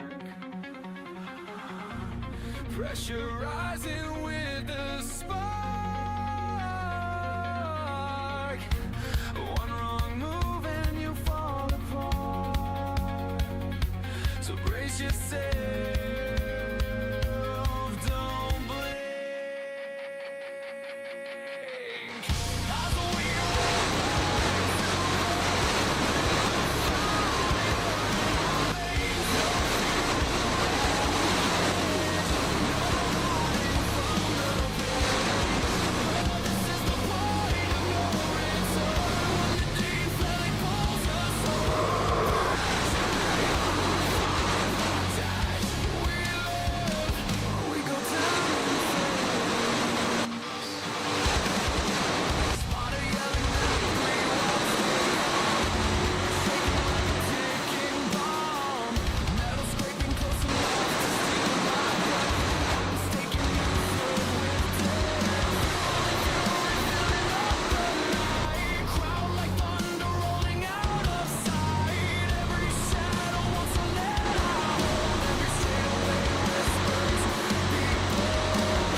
got one chance to take it all.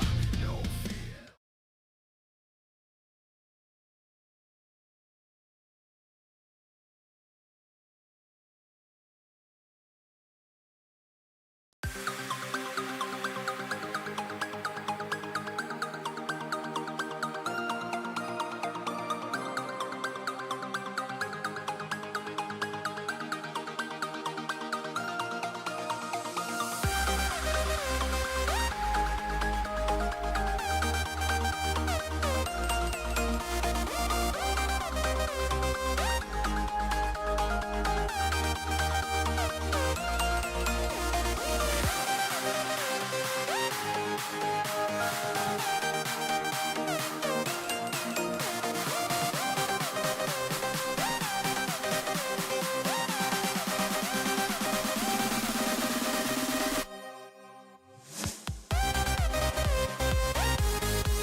me real quick.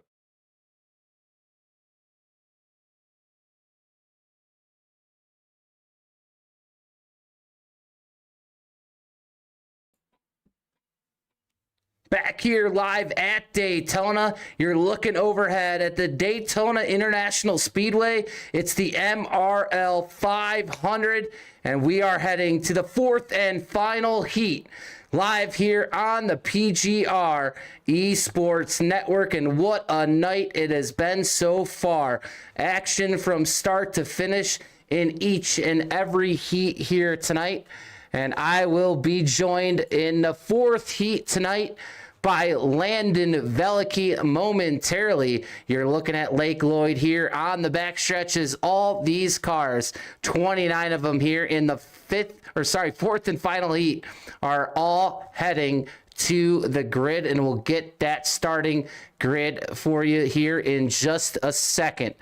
But, man, we are looking forward to this last heat to set the field for the LCQs and the duels coming up on Saturday as we head down here to the track and trackside here for your starting lineup.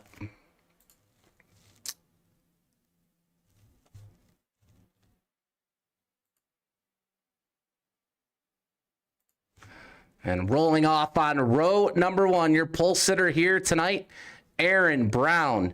And to his outside, starting in second, Kyler Wynn. Rolling off on row number 2, starting third, the Jack Shacks, Trevin Ashronoff. And to his outside, starting in fourth, Michael Sturgill Jr. Rolling off on row number 3 tonight, and starting in the 5th position, Richard Elliott in the 0-2. And to his outside, starting in 6th, Jake Sylvia.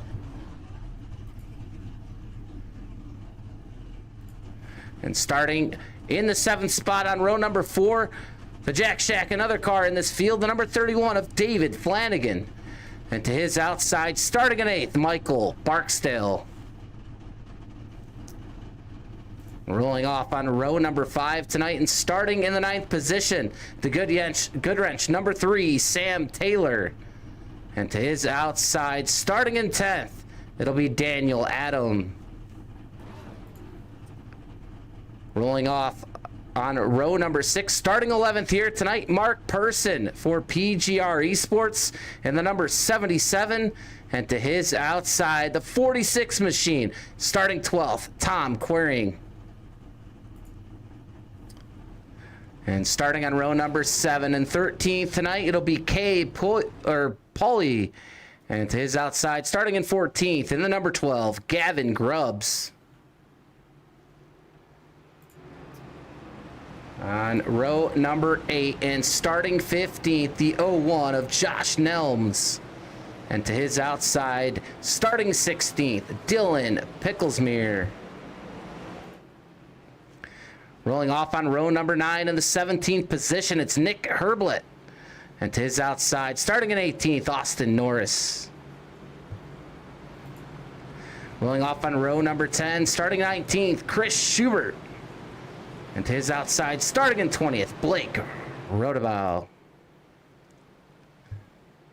Rolling off on row number 11 tonight, P21, it's Jaden Newsom. And to his outside, starting 22nd in the 44, Ted Lisby. Rolling off row number 12, starting in 23rd, Maximilian Hellick. And to his outside, in the 18, starting 24th, Larson Parker. Rolling off row 13, P25, it'll be Hunter Bogdan. And to his outside, the Exalta, number 24, starting 26, Stephen Miles. And row 14, starting 27th, it'll be Scott M. Warren. And starting in 28th, it'll be Aaron Johnson. And your final row here tonight, row number 15, starting in 29th, the number 5 Pepsi machine of Tyler Vickery. And here we go from Daytona. Your last heat for the 2026 MRL 500. into the restart zone. It's Aaron Brown, Kyler Wynn, green flag in the air.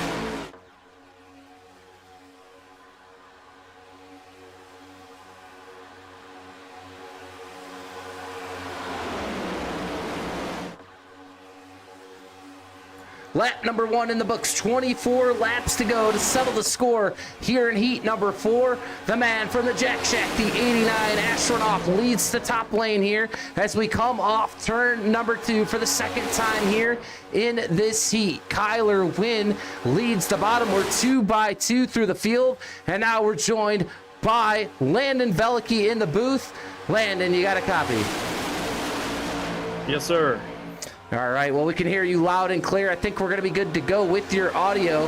The 3 has tucked up right behind Kyler Wynn. That is Aaron Brown. To his outside, it's Sturgill Jr. We stay too wide, and just like heat number 3, we stay too wide because in the first couple heats tonight, it was carnage early and often. A lot of times these drivers going 3 wide, no patience, leading to a lot of wrecked race cars here tonight, Landon. And man, I'll tell you what, Mac, we're finally here to heat number 4, and so far a clean start for these drivers.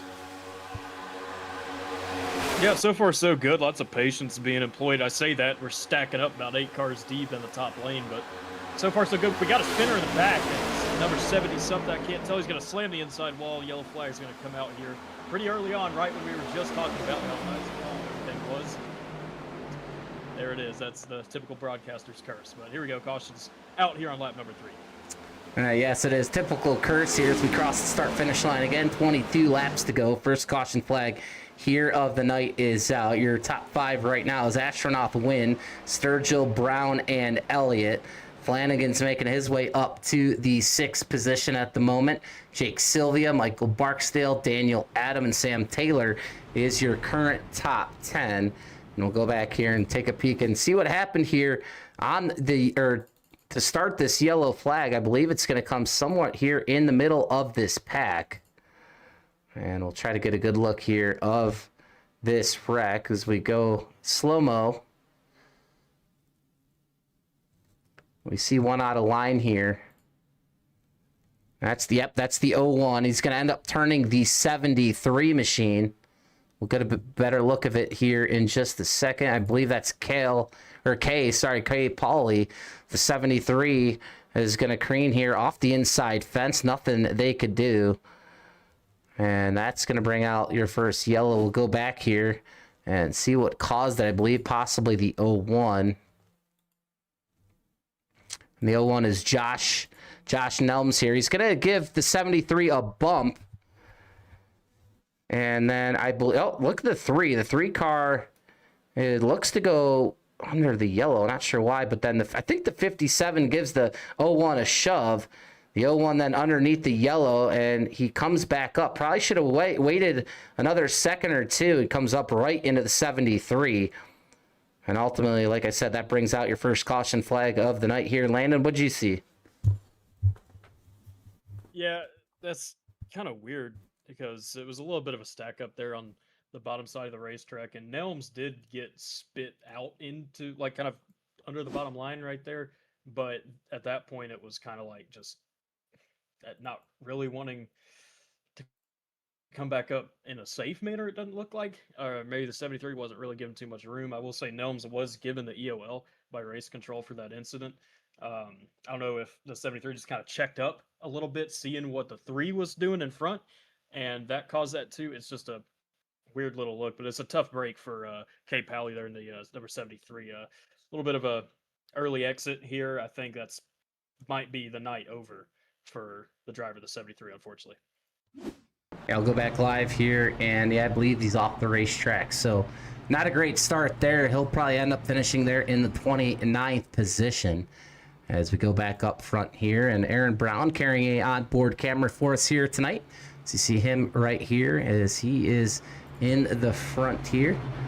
And he is actually up to 4th right now, just in front of Richard Elliott as we pace around Daytona International Speedway. There's Brown in the number 16 for the Eastern Shore Community College, carrying the white and teal blue colors. And he's looking to make a name for himself this weekend in the inaugural MRL 500. Nice little chair set up there. Good little Fanatec wheel there for Aaron Brown on the headset, talking to a few teammates here and showing a couple pace laps here. 21 laps to go, and landing some big races obviously this month, as always. A lot of 500 races, but next week it's the big one. It's the PGR 500, and I'll tell you what, nearing 250 entries right now, hopefully getting to 300 by Saturday night at 11:59. So if you're watching this, don't forget to sign up for the biggest super speedway money race there is, the PGR 500. As you see Tyler Vickery as well, carrying an onboard camera for this one. But Landon, that's the biggest race of the year, and there's a lot of drivers in this MRL field this weekend that could win that next week. Yeah, lots of crossover between the two events, and that's a really good and healthy thing to see for the super speedway community, especially the money side of it, to have that going on. And yeah, for sure. I mean, next week's going to be exciting. I think all of us that are broadcasting, I think most of us are all participating in it, going to be trying to make the feature, and obviously lots of guys in this race too, like Azernoth and Kyler Wynn, Stephen Miles. I would assume Aaron Brown as well, another one of the heavy hitters in this race. Yeah, it's just going to be a ton of fun to go through that. I will say there is a little bit of a difference that I've noticed really between what we've experienced so far in our recruitment races and everything for the PGR 500 versus this one. The setups are different, first off, but they also are extremely different, at least racing-wise. These races so far today have looked pretty odd to most of us that have been doing just the PGR stuff. It's kind of given us a new perspective on some things, so they're trying to just kind of figure it out as they race along and maybe find something that can apply to next week's events as well in the PGR 500. But right now, like we said, we got the front row right here, Trevor Eisenroth, Kyler Wynn, two guys that really don't need an introduction when it comes to money racing, especially on super speedways. Trev's on a hot streak as of recent, and he won last night the recruitment race that we had for the PGR 500, and Kyler Wynn is Kyler Wynn. He's obviously going to be a threat wherever he goes. So looking forward to seeing how the rest of this one turns out. It's going to be interesting with a lot of guys also in the back right now that can be making their way up and trying to vie for this win. Yeah, absolutely. You mentioned the hot streak here for the 89 of Astronaut, and I'll tell you what, that's one driver, if he can make it through and get to that feature race next Sunday, February 8th, I'll tell you what, he can be one that can shock some of these professional drivers and shock the PGR world and get to victory lane. As long as he has maybe a little bit of help will help as well. He's got some great teammates, obviously, in this field tonight as well. So we'll see if Astronaut can get the job done. As we are back to green flag racing here in heat number 4, the 4th and final heat in the MRL 500 here in 2026. As Astronaut gets out to the lead. Here comes the 3-car, though, of Michael Sturgill Jr.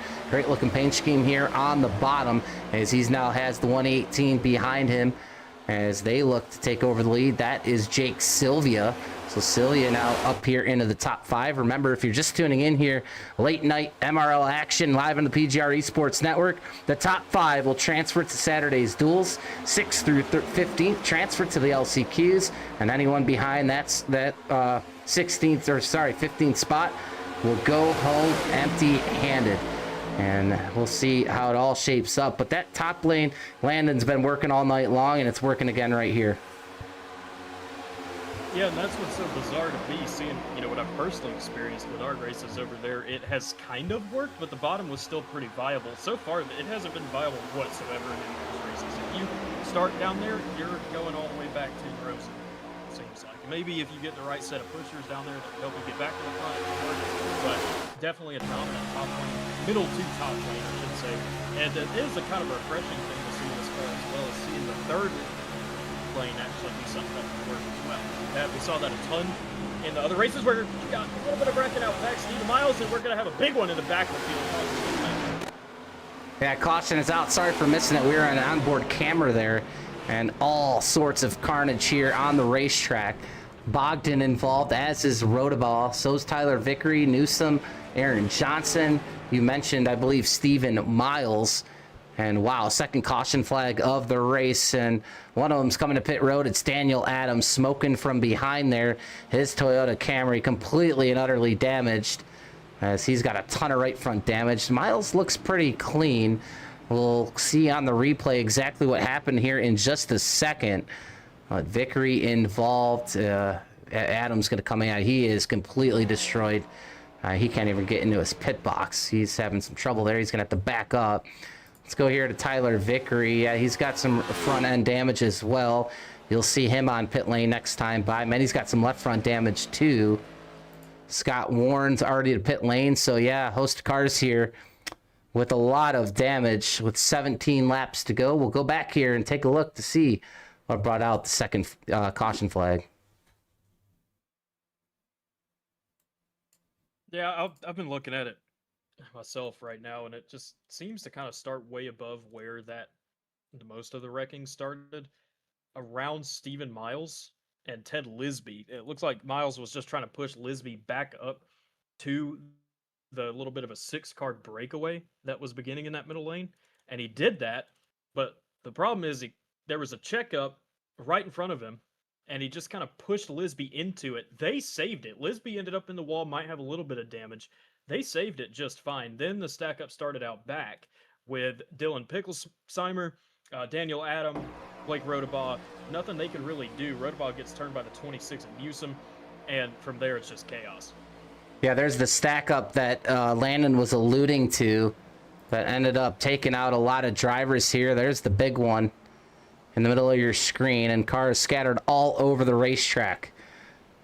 As the caution flag is out, we want to thank Charlie Races in the chat for his fine donation here to PGR eSports. And one quick thing, PGR eSports is also carrying these heat races free of charge to the MRL Misfit Racing League here tonight. So if you're in the chat or you're watching the race at home, you're a driver in this field, you want to donate to the broadcasting team tonight, we'll spread some of the wealth throughout all the guys that have joined me here tonight. We do have a Venmo at PGR eSports. We have a PayPal at RacePGR.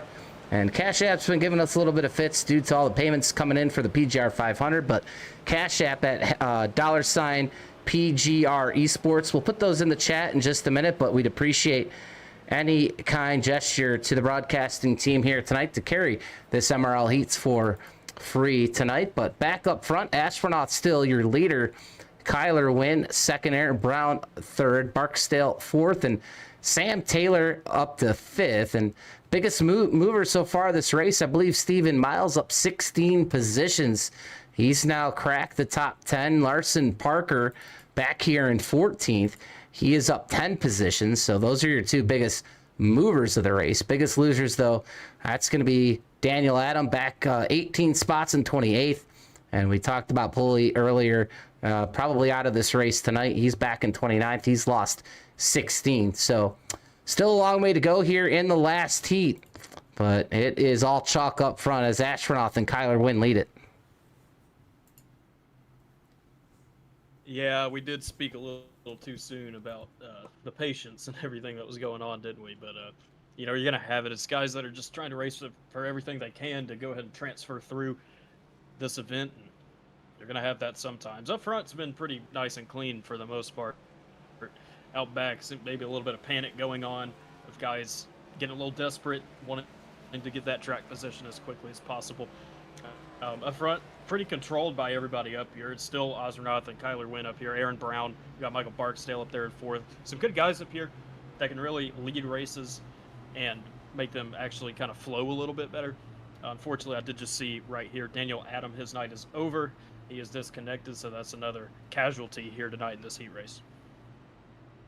Yeah, we've seen casualties all night long. Unfortunately, drivers exiting the event early, but it's Yeah, unavoidable here in these big events. You get hyped up all year long to run them, and sometimes your weekend's shorter than you'd like, and it's a tough pill to swallow. I've been on both sides of the coin, and the Podium 500 of old and the PGR 500. Also been on the good side of things in the past 2 SummerSlam 499s, and you just never know when it's going to be your week. And if you get to that feature, you kind of throw everything out the window and kind of free rolling to try to take home some of these big prizes throughout the year. Kenny Reel in the chat tonight as well. And we see John Ward getting active in there. He raced earlier tonight. I believe he is carrying on to Saturday here. So, yeah, some big names here all across the board. And a lot of drivers actually, names we haven't heard of, Landon, getting a taste of some action with a really good, obviously, group of drivers that we're familiar with. And hopefully, there's a lot of new drivers gained here on the money racing side, because we do need some new life, some new blood filtering in these events. Yeah, that's the truth. It's you got to turn into your own sort of notable drivers that you always see every week, which is good in a way. But at the same time, you do want to have that fresh blood show up. And like you said, hopefully we get that. So we come back to the green flag here. Trevor Osmerath does get the jump on the bottom lane of the racetrack once again. I assume he's going to run a Kyler win as he does exit the trial. Well, they're going to try and do what they just did on that last run. They're just going to try and milk that top lane as long as they possibly can, because they've seen that bottom isn't really effective, and it definitely isn't effective the way they're organized on the bottom right now. Aaron Brown still somehow managing to pull out from the crowd at the moment, but they are extremely disorganized on the bottom lane of the racetrack. They're finally starting to form it up on laps. One man, the Canadian Tom Quering out of Saskatoon. Maybe that's how you pronounce it, Landon. Have a little fun here. It's a late night, 4th heat for me. I'm going to just have some fun at this point. But he's up here now, 7th place right now back to 8th, but knocking on the door here are the top 5. Some also new players up here as well. It looks like Sylvia. Here comes Sam Taylor as well, up to 8th. Picklesmeyer into the top 10 as well. Flanagan, though, I'll tell you what, Flanagan's got to get on the move here if he wants to reach his teammate Astronaut. He is being scored right now in the 10th position. So he's locked into the LCQ if he finishes where he is at this moment. But a long way to go, and I'm sure Flanagan would like to get in that top 5 at the end of the race.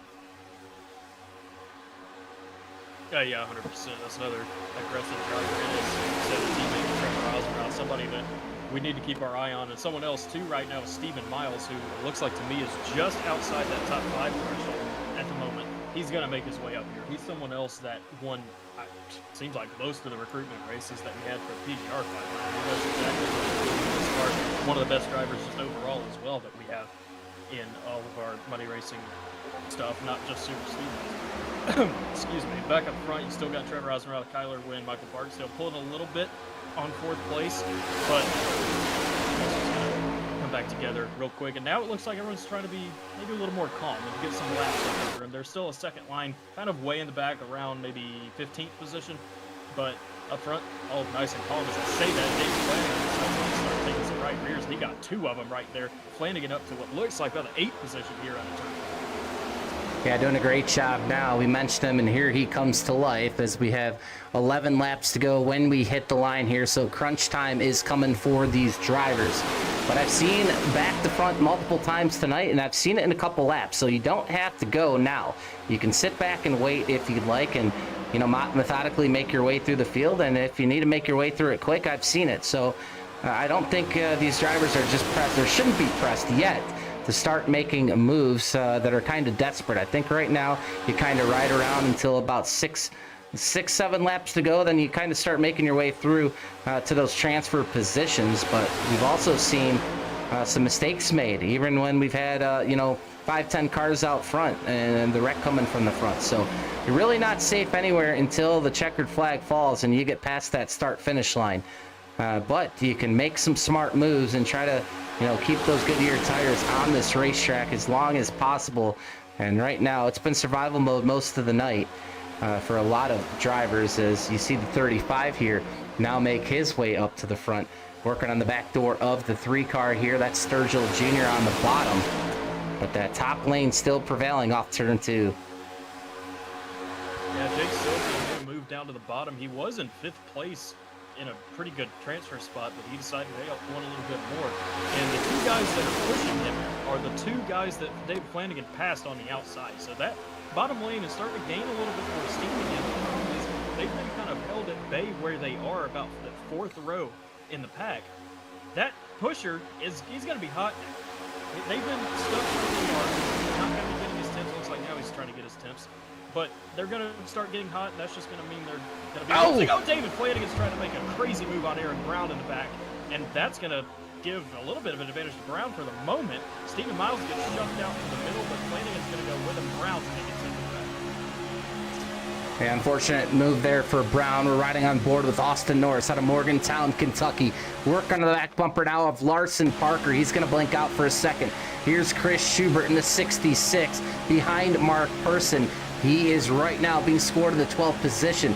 It's not safe right there. He's going to want to gain some more positions. A lap car here to his outside in the trial. But we're going to hit the 8 to go signal. 8 laps to go to figure out the final LCQ and heat format here for this weekend. These drivers getting after it. Here's Jack Sylvia. He leads that bottom lane. Clear sailing in front of him right now. He's in a pretty good spot. Barksdale and Sturgill above him as we come off to, you see right now, he just cannot get that speed. That top lane still wants to move quicker here in this iRacing fixed set. Now 3 wide, that's 16 at the top land, and he's gonna come back here, and Brown fights right back.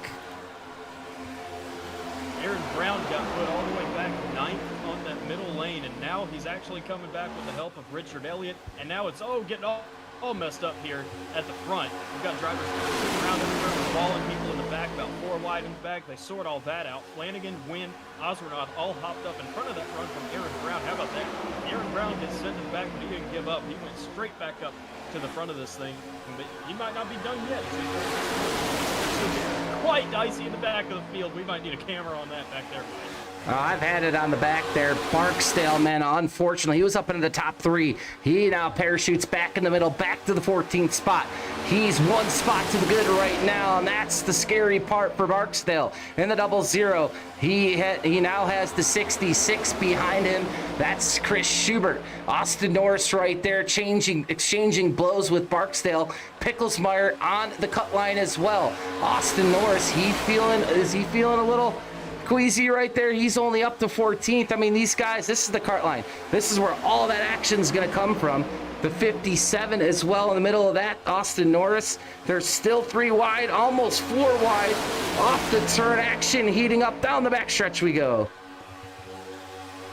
Aaron Johnson made moves to the 3rd lane, and I thought that was going to work, but it didn't. And then Aaron Brown went up in front of him. Now Brown's going all the way to the back once more. So he's going to have to figure it out once again. Johnson's getting a little bit loose. He's squirrely. He's wrecking into Stephen Miles. They're trying to save it. Johnson still trying to save it. Kyle Busch style in 2012. Big wreck out back. Yellow flag and turn. Well, we missed another yellow flag, unfortunately, showing the in-car there of Brown as he parachuted to the back of the field, but then slapped off the wall. You see his arms go up there. Now he's clapping his hands, taking a breath there as Aaron Brown. He has had a roller coaster ride of a heat here. And wow, some crazy action there. 3rd caution flag with 5 laps to go.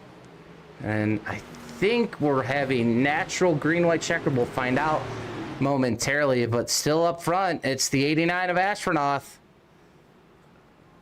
He has completely dominated this race, only up 2 spots as he started in 3rd tonight. But I mean, Astronaut has just, from the very drop of the green flag here, has just dominated this race. Obviously, he's gonna have to deal with the man behind him, Kyler Wynn. But hey, there's the 31. We talked about him, David Flanagan. He's finally caught his teammate Astronaut, and those two now can look to set sail and book themselves a spot in the duels on Saturday.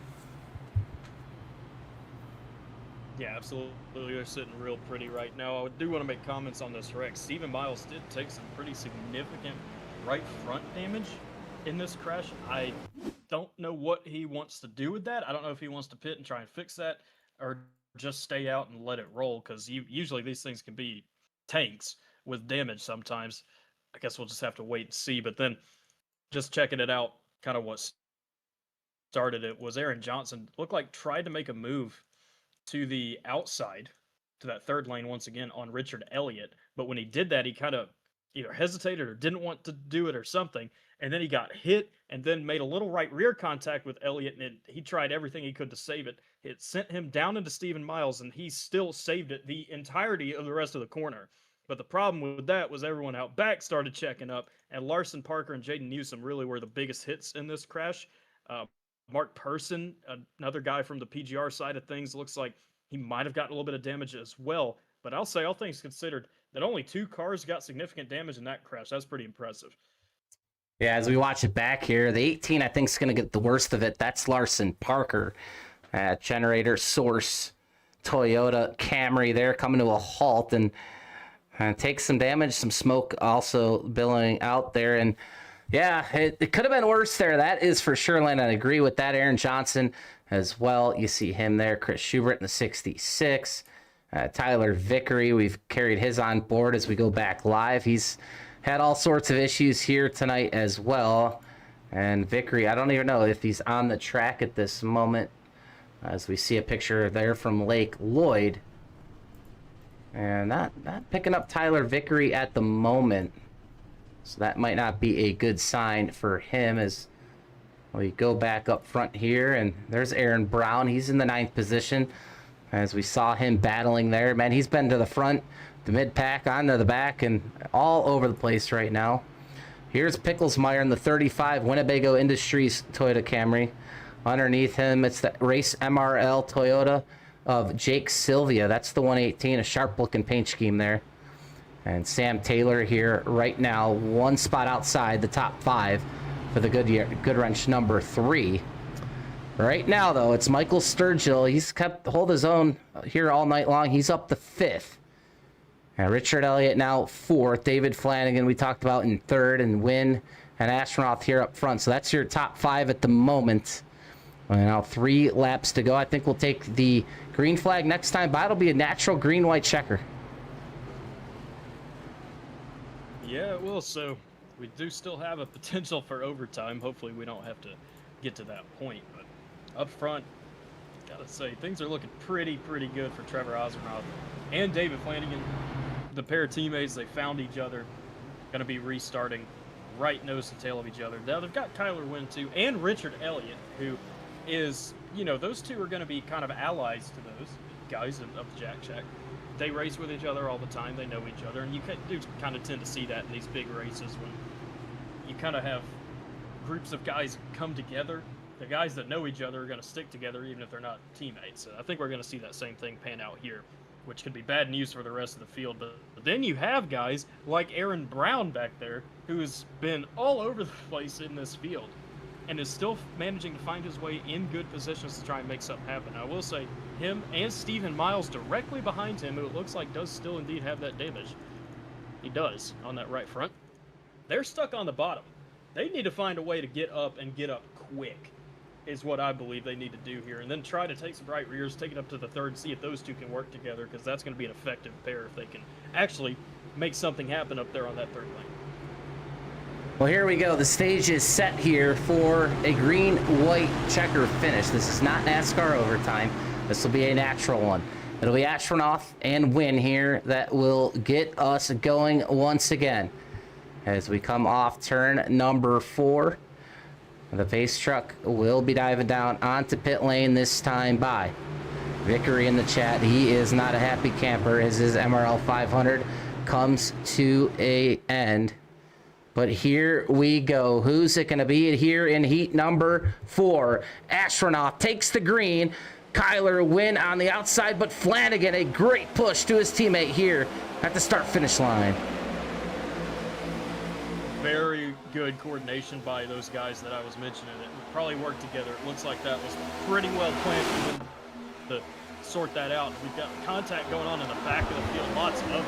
Lots of dooring and everything, but up front's all that matters. Sturgill with a run on the bottom side of the racetrack, I just don't think it's really going to pan out. They do have Sylvia, Brown, and Miles in person. Lots of good guys behind him, giving him the edge for the moment, but here comes Trev with that run once again into turn 3. Yeah, that bottom lane, it's coming to life here in the last 2 laps of the race. If we take the white flag, this one will be official, but he's loose. The 3's loose off the front end. A big one in the front. Almost the whole field involved. A huge wreck here at Daytona.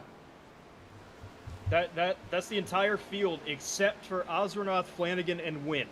Literally the entire field was just in that. What a crazy accident we just had. It looked like Sturgill just got turned ever so slightly by Jake Sylvie. I don't know what it was, just maybe a little offset, maybe a net code thing, who knows.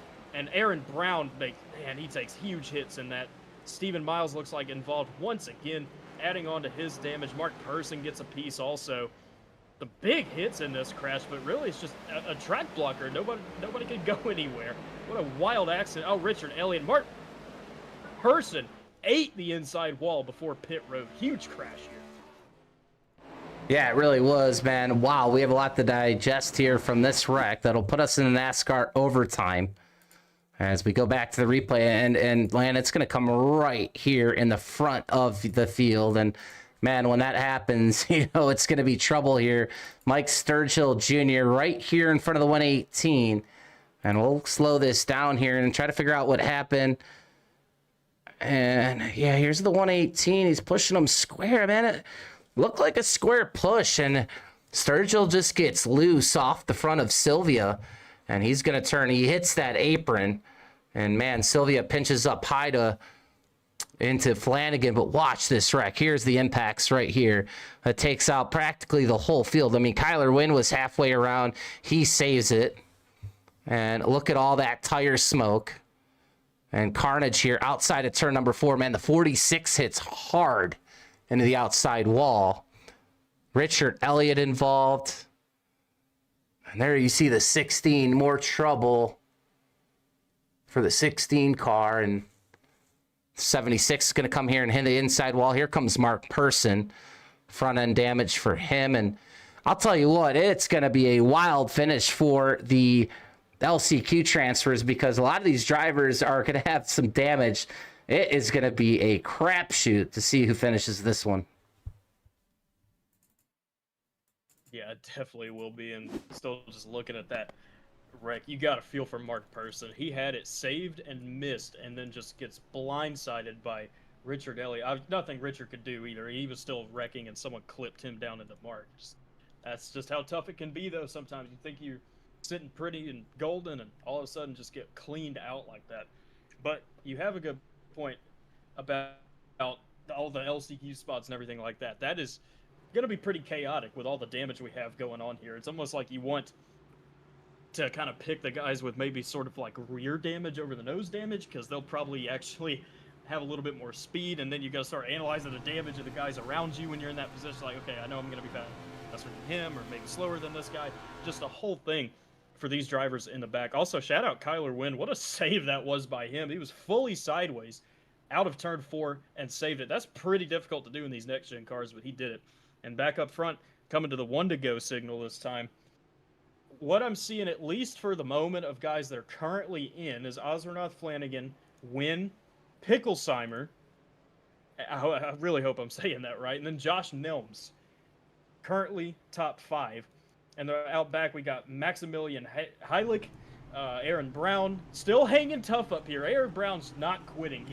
Got to give him a shout out too, even though that nose is looking pretty destroyed. Gavin Grubbs is up here. Larson Parker is up here as well, but he looks like he's going to the back. Not sure what that's about. Aaron Johnson, another really good driver, still hanging tough up here. Nicholas Herblett, Hunter Bogdan, Chris Schubert, Stephen Miles is listed 13. Still with all that damage. So a lot of guys that we were thinking would probably win this race as Aaron Brown has to come to pit road, unfortunately. A lot of these guys have to do everything they possibly can with their wrecked machines, to be honest, to try and get up here in these transfer spots. It's going to be a wild thing to watch. It truly is. And before we go back green here for the end of the race, quick word from our sponsors.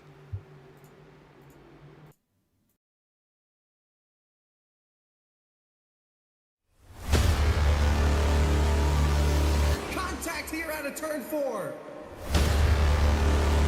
Tries to slam the door, but they sends him right back up the racetrack. Big moment for Bodie between him and Dexter.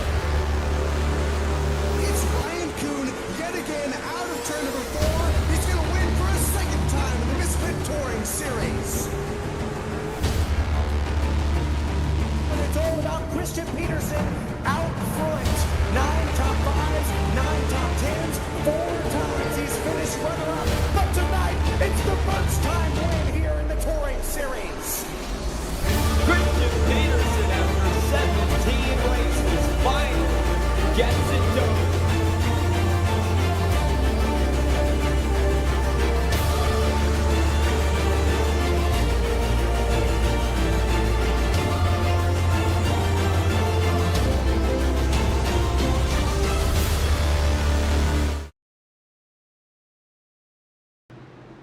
Back here live for NASCAR Overtime. It's Astronaut and Flanagan, 2 teammates who will lead down to the green flag. Could it be the last green flag here for the heats in 2026? Green flag back in the air. Green flag back in the air here. Ozra still with that good jump on the outside. Kyler Wynn getting a little bit hung out down there at the bottom. Maybe all those little coordinated plans they had are out the window at the moment.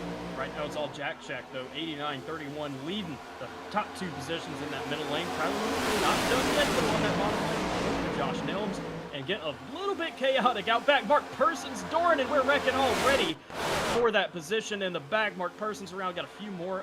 Another yellow flag here, and we will go back to overtime number 2. Yeah, overtime number 2. Cautions, breeding cautions here late. The 46 in trouble again. That's Tom Quering out of Canada. And that Chevrolet, and some more damage for him. Could bring some other players back into this who need to head back down to pit lane from that prior caution to try to fix some more damage. So that transfer spot position still up for grabs tonight. Right now it's Michael Barksdale being scored in the 15th position. So he's going to try to hold off the field here in the second attempt at a green-white checkered. There'll be 3 of them max here tonight. 5th caution flag here in heat number 4. And desperation mode for a lot of these drivers here in the back of this pack. And then you're going to see them rack them up maybe one more time before we're able to finish this one here tonight. Schubert involved in this one. We're going to go back and take a peek at the replay here, which brings out that 5th caution. It's going to come mid-pack, and why wouldn't it, Landon? That's where they're all racing for that transfer position. Yeah, exactly. It's right where you expect it to be. And from what I can see, I mean, Mark Person, a aggressive driver, someone that we expect to go up there. He knows he has all that damage. Makes what, in the moment, is a good move to the middle. He sees an opportunity of guys leaving gaps in front of him that he can take advantage of. And then it puts you in that top lane, too. Great move, in theory. The problem is the pink car right there, Tom Queering, just kind of comes up last second, either in an attempt to block or something of that nature on Mark, and that kind of hits Mark up into the 66 of Schubert. And at that point, they kind of have it saved, but then Schubert back down into Mark Person, down into Queering once more. Queering spins it, Schubert spins it, Person nails the outside wall. And I did take a peek at Mark's in-car camera right there. His wheel was about 90 degrees to the right, it looked like. So he has significant wheel damage, as if the cosmetic damage wasn't bad enough. But what like you said, what do we expect? It's these guys, they have to go and make something happen. And they're got to play with part of their help, right? If you have all that damage, you got to do what you can do. And unfortunately, that one did end up in a wreck, and maybe some worse situations for Person and Schubert and those guys involved. Yeah, you see the in-car there, Person, and completely to the right is his wheel. He's going to be able to straighten out there on the turn, but heavy front end damage to him. So yeah, just rough night for a lot of these drivers here tonight. And he is completely torn up right there, as is, I believe, Richard Elliott. Warren is got some damage. Scott M. Warren, that is another Canadian here in the field. 3 Canadians here tonight. Actually 4. Jaden Newsom Jr. here. Back in, I believe, finished 26th here tonight. He's off the racetrack. So a lot of Team Canada here in this field tonight. You see the pace, or the light's still on for the caution as we get ready to rack them up again here at Daytona. We'll go to the second overtime here of the night, and we'll see if we could finally settle this one. It's going to be Astronaut and Flanagan again that'll lead us down, and I think Kyler wins back to fourth. That might help Kyler win. You know, he was stuck on the bottom there, Landon, and really nowhere to go. He was going to have to try to hang on there for the top 5, and it maybe wouldn't have been able to hold on to it. That 35 of Dylan Picklesmeyer was in the really good position right there, pushing those Jack Shack drivers on that high lane, but now Picklesmeyer is going to be stuck here on the bottom. So it'll be very interesting to see how we line up here and if this actually ends up helping Win. I think Win at this point would be content to finish behind the 89 of Astronaut and the 31 of Flanagan. I mean, you would think so, but Kyler is quite a competitor at heart. He's going to go try and get this heat win for himself. You can't blame him. I mean, everyone wants to do that. But to your point about him starting in fourth, that caution could not have come out at a better time for Kyler. To be right there in fourth. What we can probably expect to see here, Trev is going to, I would assume, choose the bottom. He'll get up in front of David, and then Kyler is really in a great spot there because it's 2 guys that he races with all the time. He knows how they're going to race. He knows that he can trust them to lead him to good places.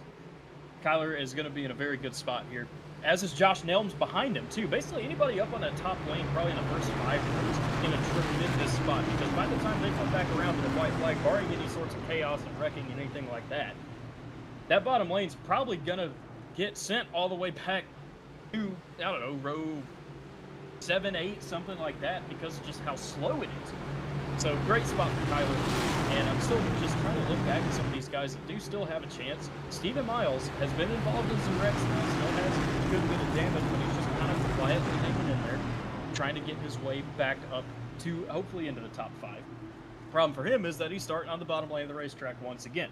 So he's got to try and find his way up again. And then up front, like we said, it's going to be hopefully a pretty good coordinated attack by everybody up front. Let's kind of work together, make sure we're all safe, not try to screw each other over, and then race for it coming. Yeah, this is shaping up to be one heck of a finish here in the 4th and final heat here in the 2026 MRL 500 as Mark Person and company catch up to this field. I bet you there's going to be some damaged cars transferring to this LCQ here on Saturday. But here we go, the second attempt of 3 at a green-white checker NASCAR overtime finish. The 89 Astronaut, he's led most every lap here tonight, but can he lead the most important one? That's the last one. Pace truck lights out, heading to pit lane again. Fans on their feet. They've come to see the battle for the checkered flag. Astronaut, Flanagan, Picklesmeyer, Win, Nelms. Your top 5 is the green flag back in the air. Green flag back in the air. Trev going to do exactly what we talked about. Going to clear up in front of David. Bottom lane extremely unorganized at the moment. They are losing time. Lots of damaged cars down there that are trying to make this work. Steven Miles finds a way up top. It's good news for him in the back. Sticks the line a little. Still pulling away. That bottom lane is just still not going anywhere. Massive advantage for the middle lane here, the top lane, out of turn number 2. It really is. Steven Miles, a guy to keep an eye on. You know he doesn't want to, you know he wants to get up to that 5th position, and here he goes. He's going to get right to the back bumper here of Josh Nelms. They're wrecking behind, though. That's the problem. Caution flag is out. Here we go. We're going to be sending it to the last overtime. Not surprised once again exactly where this wreck started. They started getting pretty insane in the back there. I'm trying to see if I can find exactly who this was. It's going to be Nicholas Herblett, actually.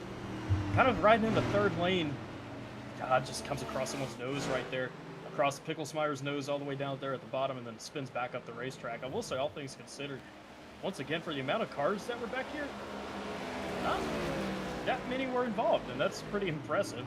Richard Elliott and Aaron Brown, 2 big names in this race, also getting a piece of this as well, adding to their damage totals. Austin Norris involved in the 57.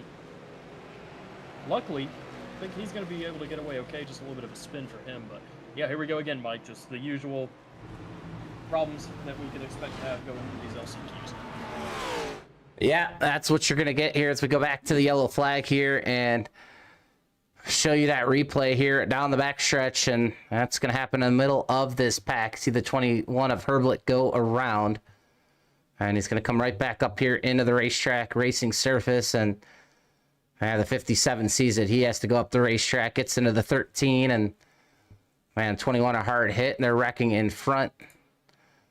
Elliott back around again. That's another wreck for him. As the 60, I'll tell you what, Aaron Brown has had a heck of a night. He has just been a magnet for these wrecks tonight. As you see Herblit come to a stop. Schubart as well. He's another driver in the 66. He's been in a lot of incidents here tonight. And it has just been a tough heat number 4 for these drivers. And we try to get to Saturday. We still have some racing here left at Daytona. 6 caution flags now here in heat number 4. Obviously, at this point, this is definitely the longest one of the night. Of course, it's the last one. Why wouldn't it be? Richard Elliott to pit lane, as is Mark Person. And these drivers, a lot of those owners down in the pits are going to be busting out the checkbooks. A lot of damaged race cars here at Daytona. As you see the McCullough Motorsports entry of Richard Elliott get to his pit stall. He'll try to get as much fixed as he can for the 2-lap sprint, and we'll race it out, I do believe, all the way to the checkered flag. So this will be it. Landon, only 2 laps to go, and so far for Astronaut Flanagan and Wynn, I mean, as long as they stay there, I don't see those guys falling out of the top 3. But what's interesting now is Kyler Wynn will start on the bottom. And I talked to you about that before the last restart. Him restarting 4th was better. But he will have Stephen Miles right behind him. So, I mean, Stephen Miles definitely going to link up with Kyler Wynn there and possibly give the Jack Shacks, Ashronoff, and Flanagan some fits up front. They very well could. The only thing that would maybe potentially worry me for Kyler and Steven is Steven's damage. But if with the spot that Steven's in, Kyler's got a clean car, and he'll be leading. Steven with his nose damage, that doesn't really matter as long as he's pushing him. So they should still be okay. Trev and David do have 2, from what at least I can see, completely showroom-ready cars, which is good for them. But I don't know. Just that bottom lane is rough, and it's just I don't know how well they're going to be able to at least try to make a run up there. I do want to see it, of course, for the racing and coming to the line and everything like that, but we'll just have to find out. You were talking about all those damaged cars earlier, all the owners busting out the checkbooks and everything. They could still very well pay that off in this race. So many of them are killed and damaged back there. What's it, 15 spots that make it and advance? There's a ton of guys out here. We could have somebody like Mark Person, whose steering wheel is sitting there 90 degrees to the right, can still transfer into the LCQ. And that's really great to see that. It's going to be really fun and chaotic to see. Now, granted, I think we can probably expect another crash, at least one more, in and around those transfer spots for them in the back of the field. But still, I don't know. We'll just have to wait and see what happens here with 2 laps to go. Finally getting the 1 to go signal here, so next time around we'll be ending it. Well, that is a fact. We will definitely be ending this race here on this next restart. 2 laps to go here at Daytona. We want to thank MRL for having PGR eSports carry all these heat races here tonight, all 4 of them, and hopefully we'll be able to carry the LCQs as well. I know I have scheduling conflicts with real-life coaching and stuff like that, and we're going to try to get Dawson Wise here in the broadcast booth on Saturday to call the LCQs, and then you'll have to turn the page over to some of the best in the business. That's the V-Speed. They're going to carry the duels as well as the feature race. Those guys are amazing. Looking forward myself to catching those duels and feature live on V-Speed. But right now, we're going to try to get these heats completed here at this next restart. Don't forget as well to sign up for the PGR 500 next week, as signups and registration will end at 11:59 p.m. Eastern this Saturday night, as the biggest super speedway money race of the calendar year. The PGR 500 begins Monday, February 2nd, and will run all the way through Sunday, February 8th. It's going to be 7 days of action, but action aplenty here tonight as Ashronoff leads his teammate again out of turn number 4. This time they're going to have to deal with Kyler Wynn, Stephen Miles, Josh Nelms. We'll see if he can spring an upset here, but he is surrounded by quite a bit of teammates here. pace truck is heading back to pit lane. This will be the final time tonight. Here comes Astronaut and Flanagan into the restart zone as the green flag is out. A great jump for Astronaut yet again. Oswald kind of down there eating a little bit of the apron. That really stalled their momentum. He wasn't able to get up in front of David Flanagan. That's really going to mix this up now. What's David going to do? He's kind of way ahead of Josh Nelms here. Nelms also with some nose damage, might be struggling to try and get to him. On the bottom, they are still maintaining okay. They're at that second row. Flanagan decides to pick up his teammate. Huge crash in the back. Massive crash, and we got 6 of them. The yellow flag is out, but we are racing it out as far as I know. It looks I don't like think maybe we not. are. So, yeah, I believe that's it. I believe Flanagan will go by probably, I would assume, if they're going to call a caution there and not let him race it out, I assume it's going to go iRacing caution, and I think it'll go by the iRacing scoring. So unofficially, I believe Flanagan was ahead, and Astronaut second, Kyler Wynn third. So just like we drew it up, kind of those top three, Nelms and Aaron Johnson. So Josh Nelms, Aaron Johnson, unofficially, and Johnson. Wow, Johnson up 23 positions, the most in the race. Gets to that fifth and final transfer position, and I believe Steven Miles landing going to be one position short of transferring to the Duels. He'll be in the LCQs if this is official. Yeah, he will be. I'm trying to just see it myself. Like at the moment of caution, frame by frame, it's giving the edge to Johnson, even though it really looks like Miles has it. Nelms is in. You know, that's great for him. No question there. It's just kind of between Miles and Johnson, seeing how they're going to call it. Let me just take it back live real quick. Sure enough, iRacing scored Aaron Johnson in front of Steven Miles. That is a huge story if that's the case. Steven Miles will have to race his way through the LCQ races. So he's not, officially out or anything like that. That's okay, but still, wow. Really coming down to the wire right there at that moment of caution. Yeah, we're trying to pinpoint that. I believe the caution comes out like right around here. So we're going to pause it here. You see, sorry, the microphone's not by my mouth. Flanagan up front, Astronaut second. There's the 01 of Nelms in third. You see, I'm surprised actually. Yeah, it looks like on my scoring now you got Nelms third. And we'd have to see when the caution lights came out. And I see Kyler in fourth. You do see that 78 machine of Aaron Johnson ahead of Steven Miles. So if it's official, I think Nelms actually gets on the podium ahead of Kyler Wynn. But lots to sort out here. We might not have an official word, but here we come. We're back live now, and it's scoring Nelms third. As still unofficial results, but yeah, I think they're pulling off. I think that is it, as Flanagan's going to go off and celebrate here. We'll bring up the podium finishers in a minute on the screen. But unofficial results, Flanagan, Astronaut, Nelms, Wynn, Johnson, your top five. And you go back to that transfer spot, I believe it's going to be Maximilian Halick and Picklesmeyer, the one spot out of the 15th position. He looks like he's going to go home. But what a race for Maximilian to get himself in. A guy we didn't talk about too much here in this heat, but wow, lots and lots of action here. As there's your podium finishers. Number one, David Flanagan in the 31 for the Jack Shack. His teammate, Trevin Astronaut, in second. And man, Josh Nelms finds himself in the top three in the 01. What a great run for him. As Flanagan comes to the front stretch here, and he'll burn him down in front of the fans here. And he will go to victory lane in the fourth and final heat here. And we'll bring our race results up here in just a moment.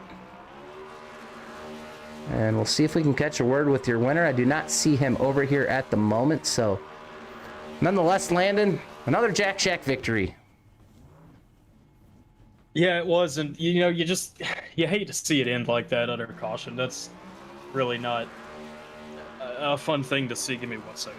I was listening to the voice chat to see what was going on. From what I was able to tune into and listen to what Race Control was saying, it sounds like this is how it's going to stand. It seems like I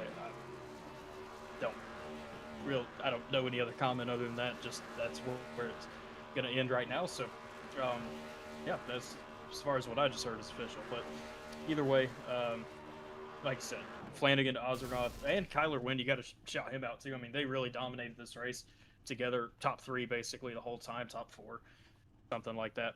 And still, great run for them. And then you got to feel for guys like Stephen Miles and Aaron Brown, or excuse me, not really Stephen Miles, but Aaron Brown, Mark Person, guys that didn't actually even transfer into the LCQ races, guys that are going to be threats in these races. Richard Elliott as well, the guys that really have a chance just couldn't really race it out there at the end. And that's the racer in me, that's a little, I don't know if that's how it's meant to be or anything like that. I don't know what the case was.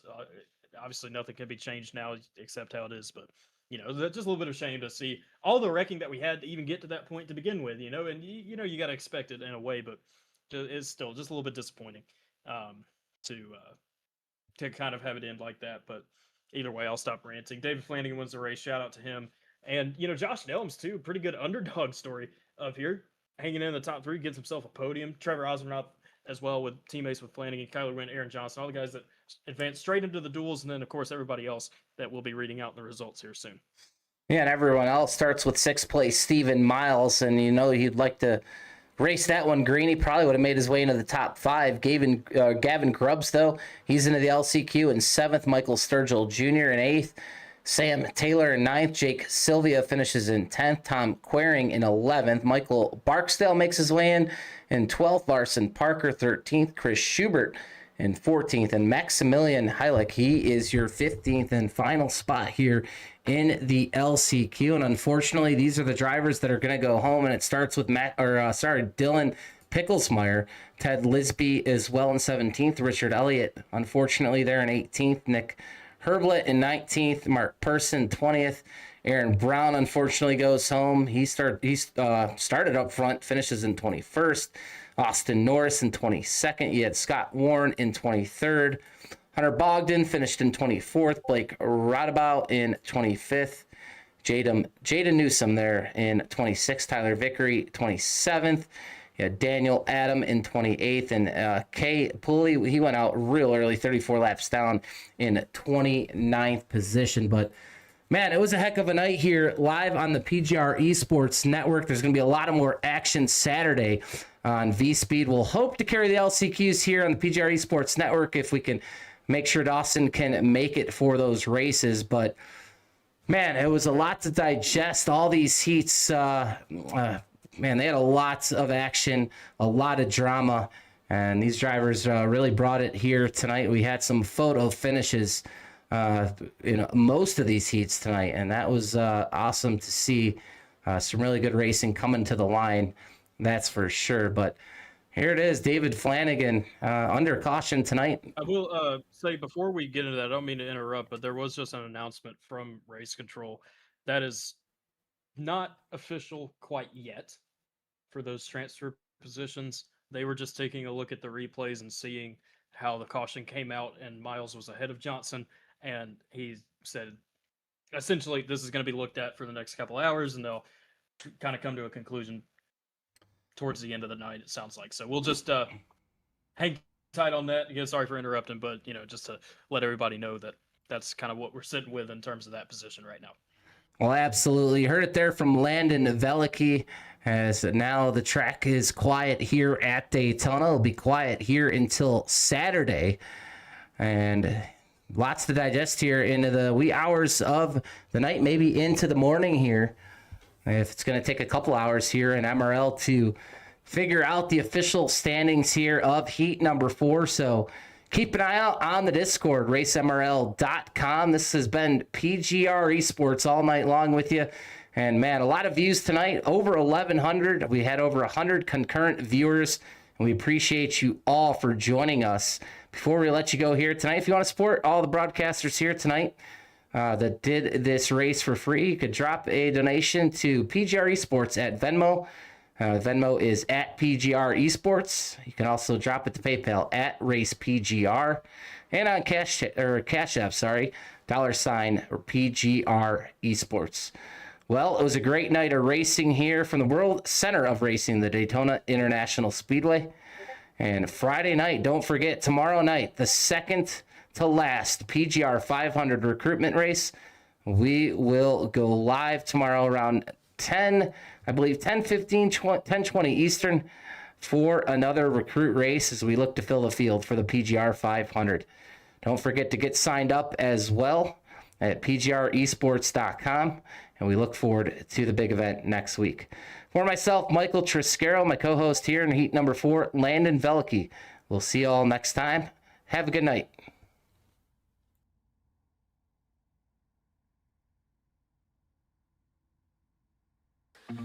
Engines breathing in the dark, pressure rising with the spark. One wrong move and you fall apart. So brace yourself.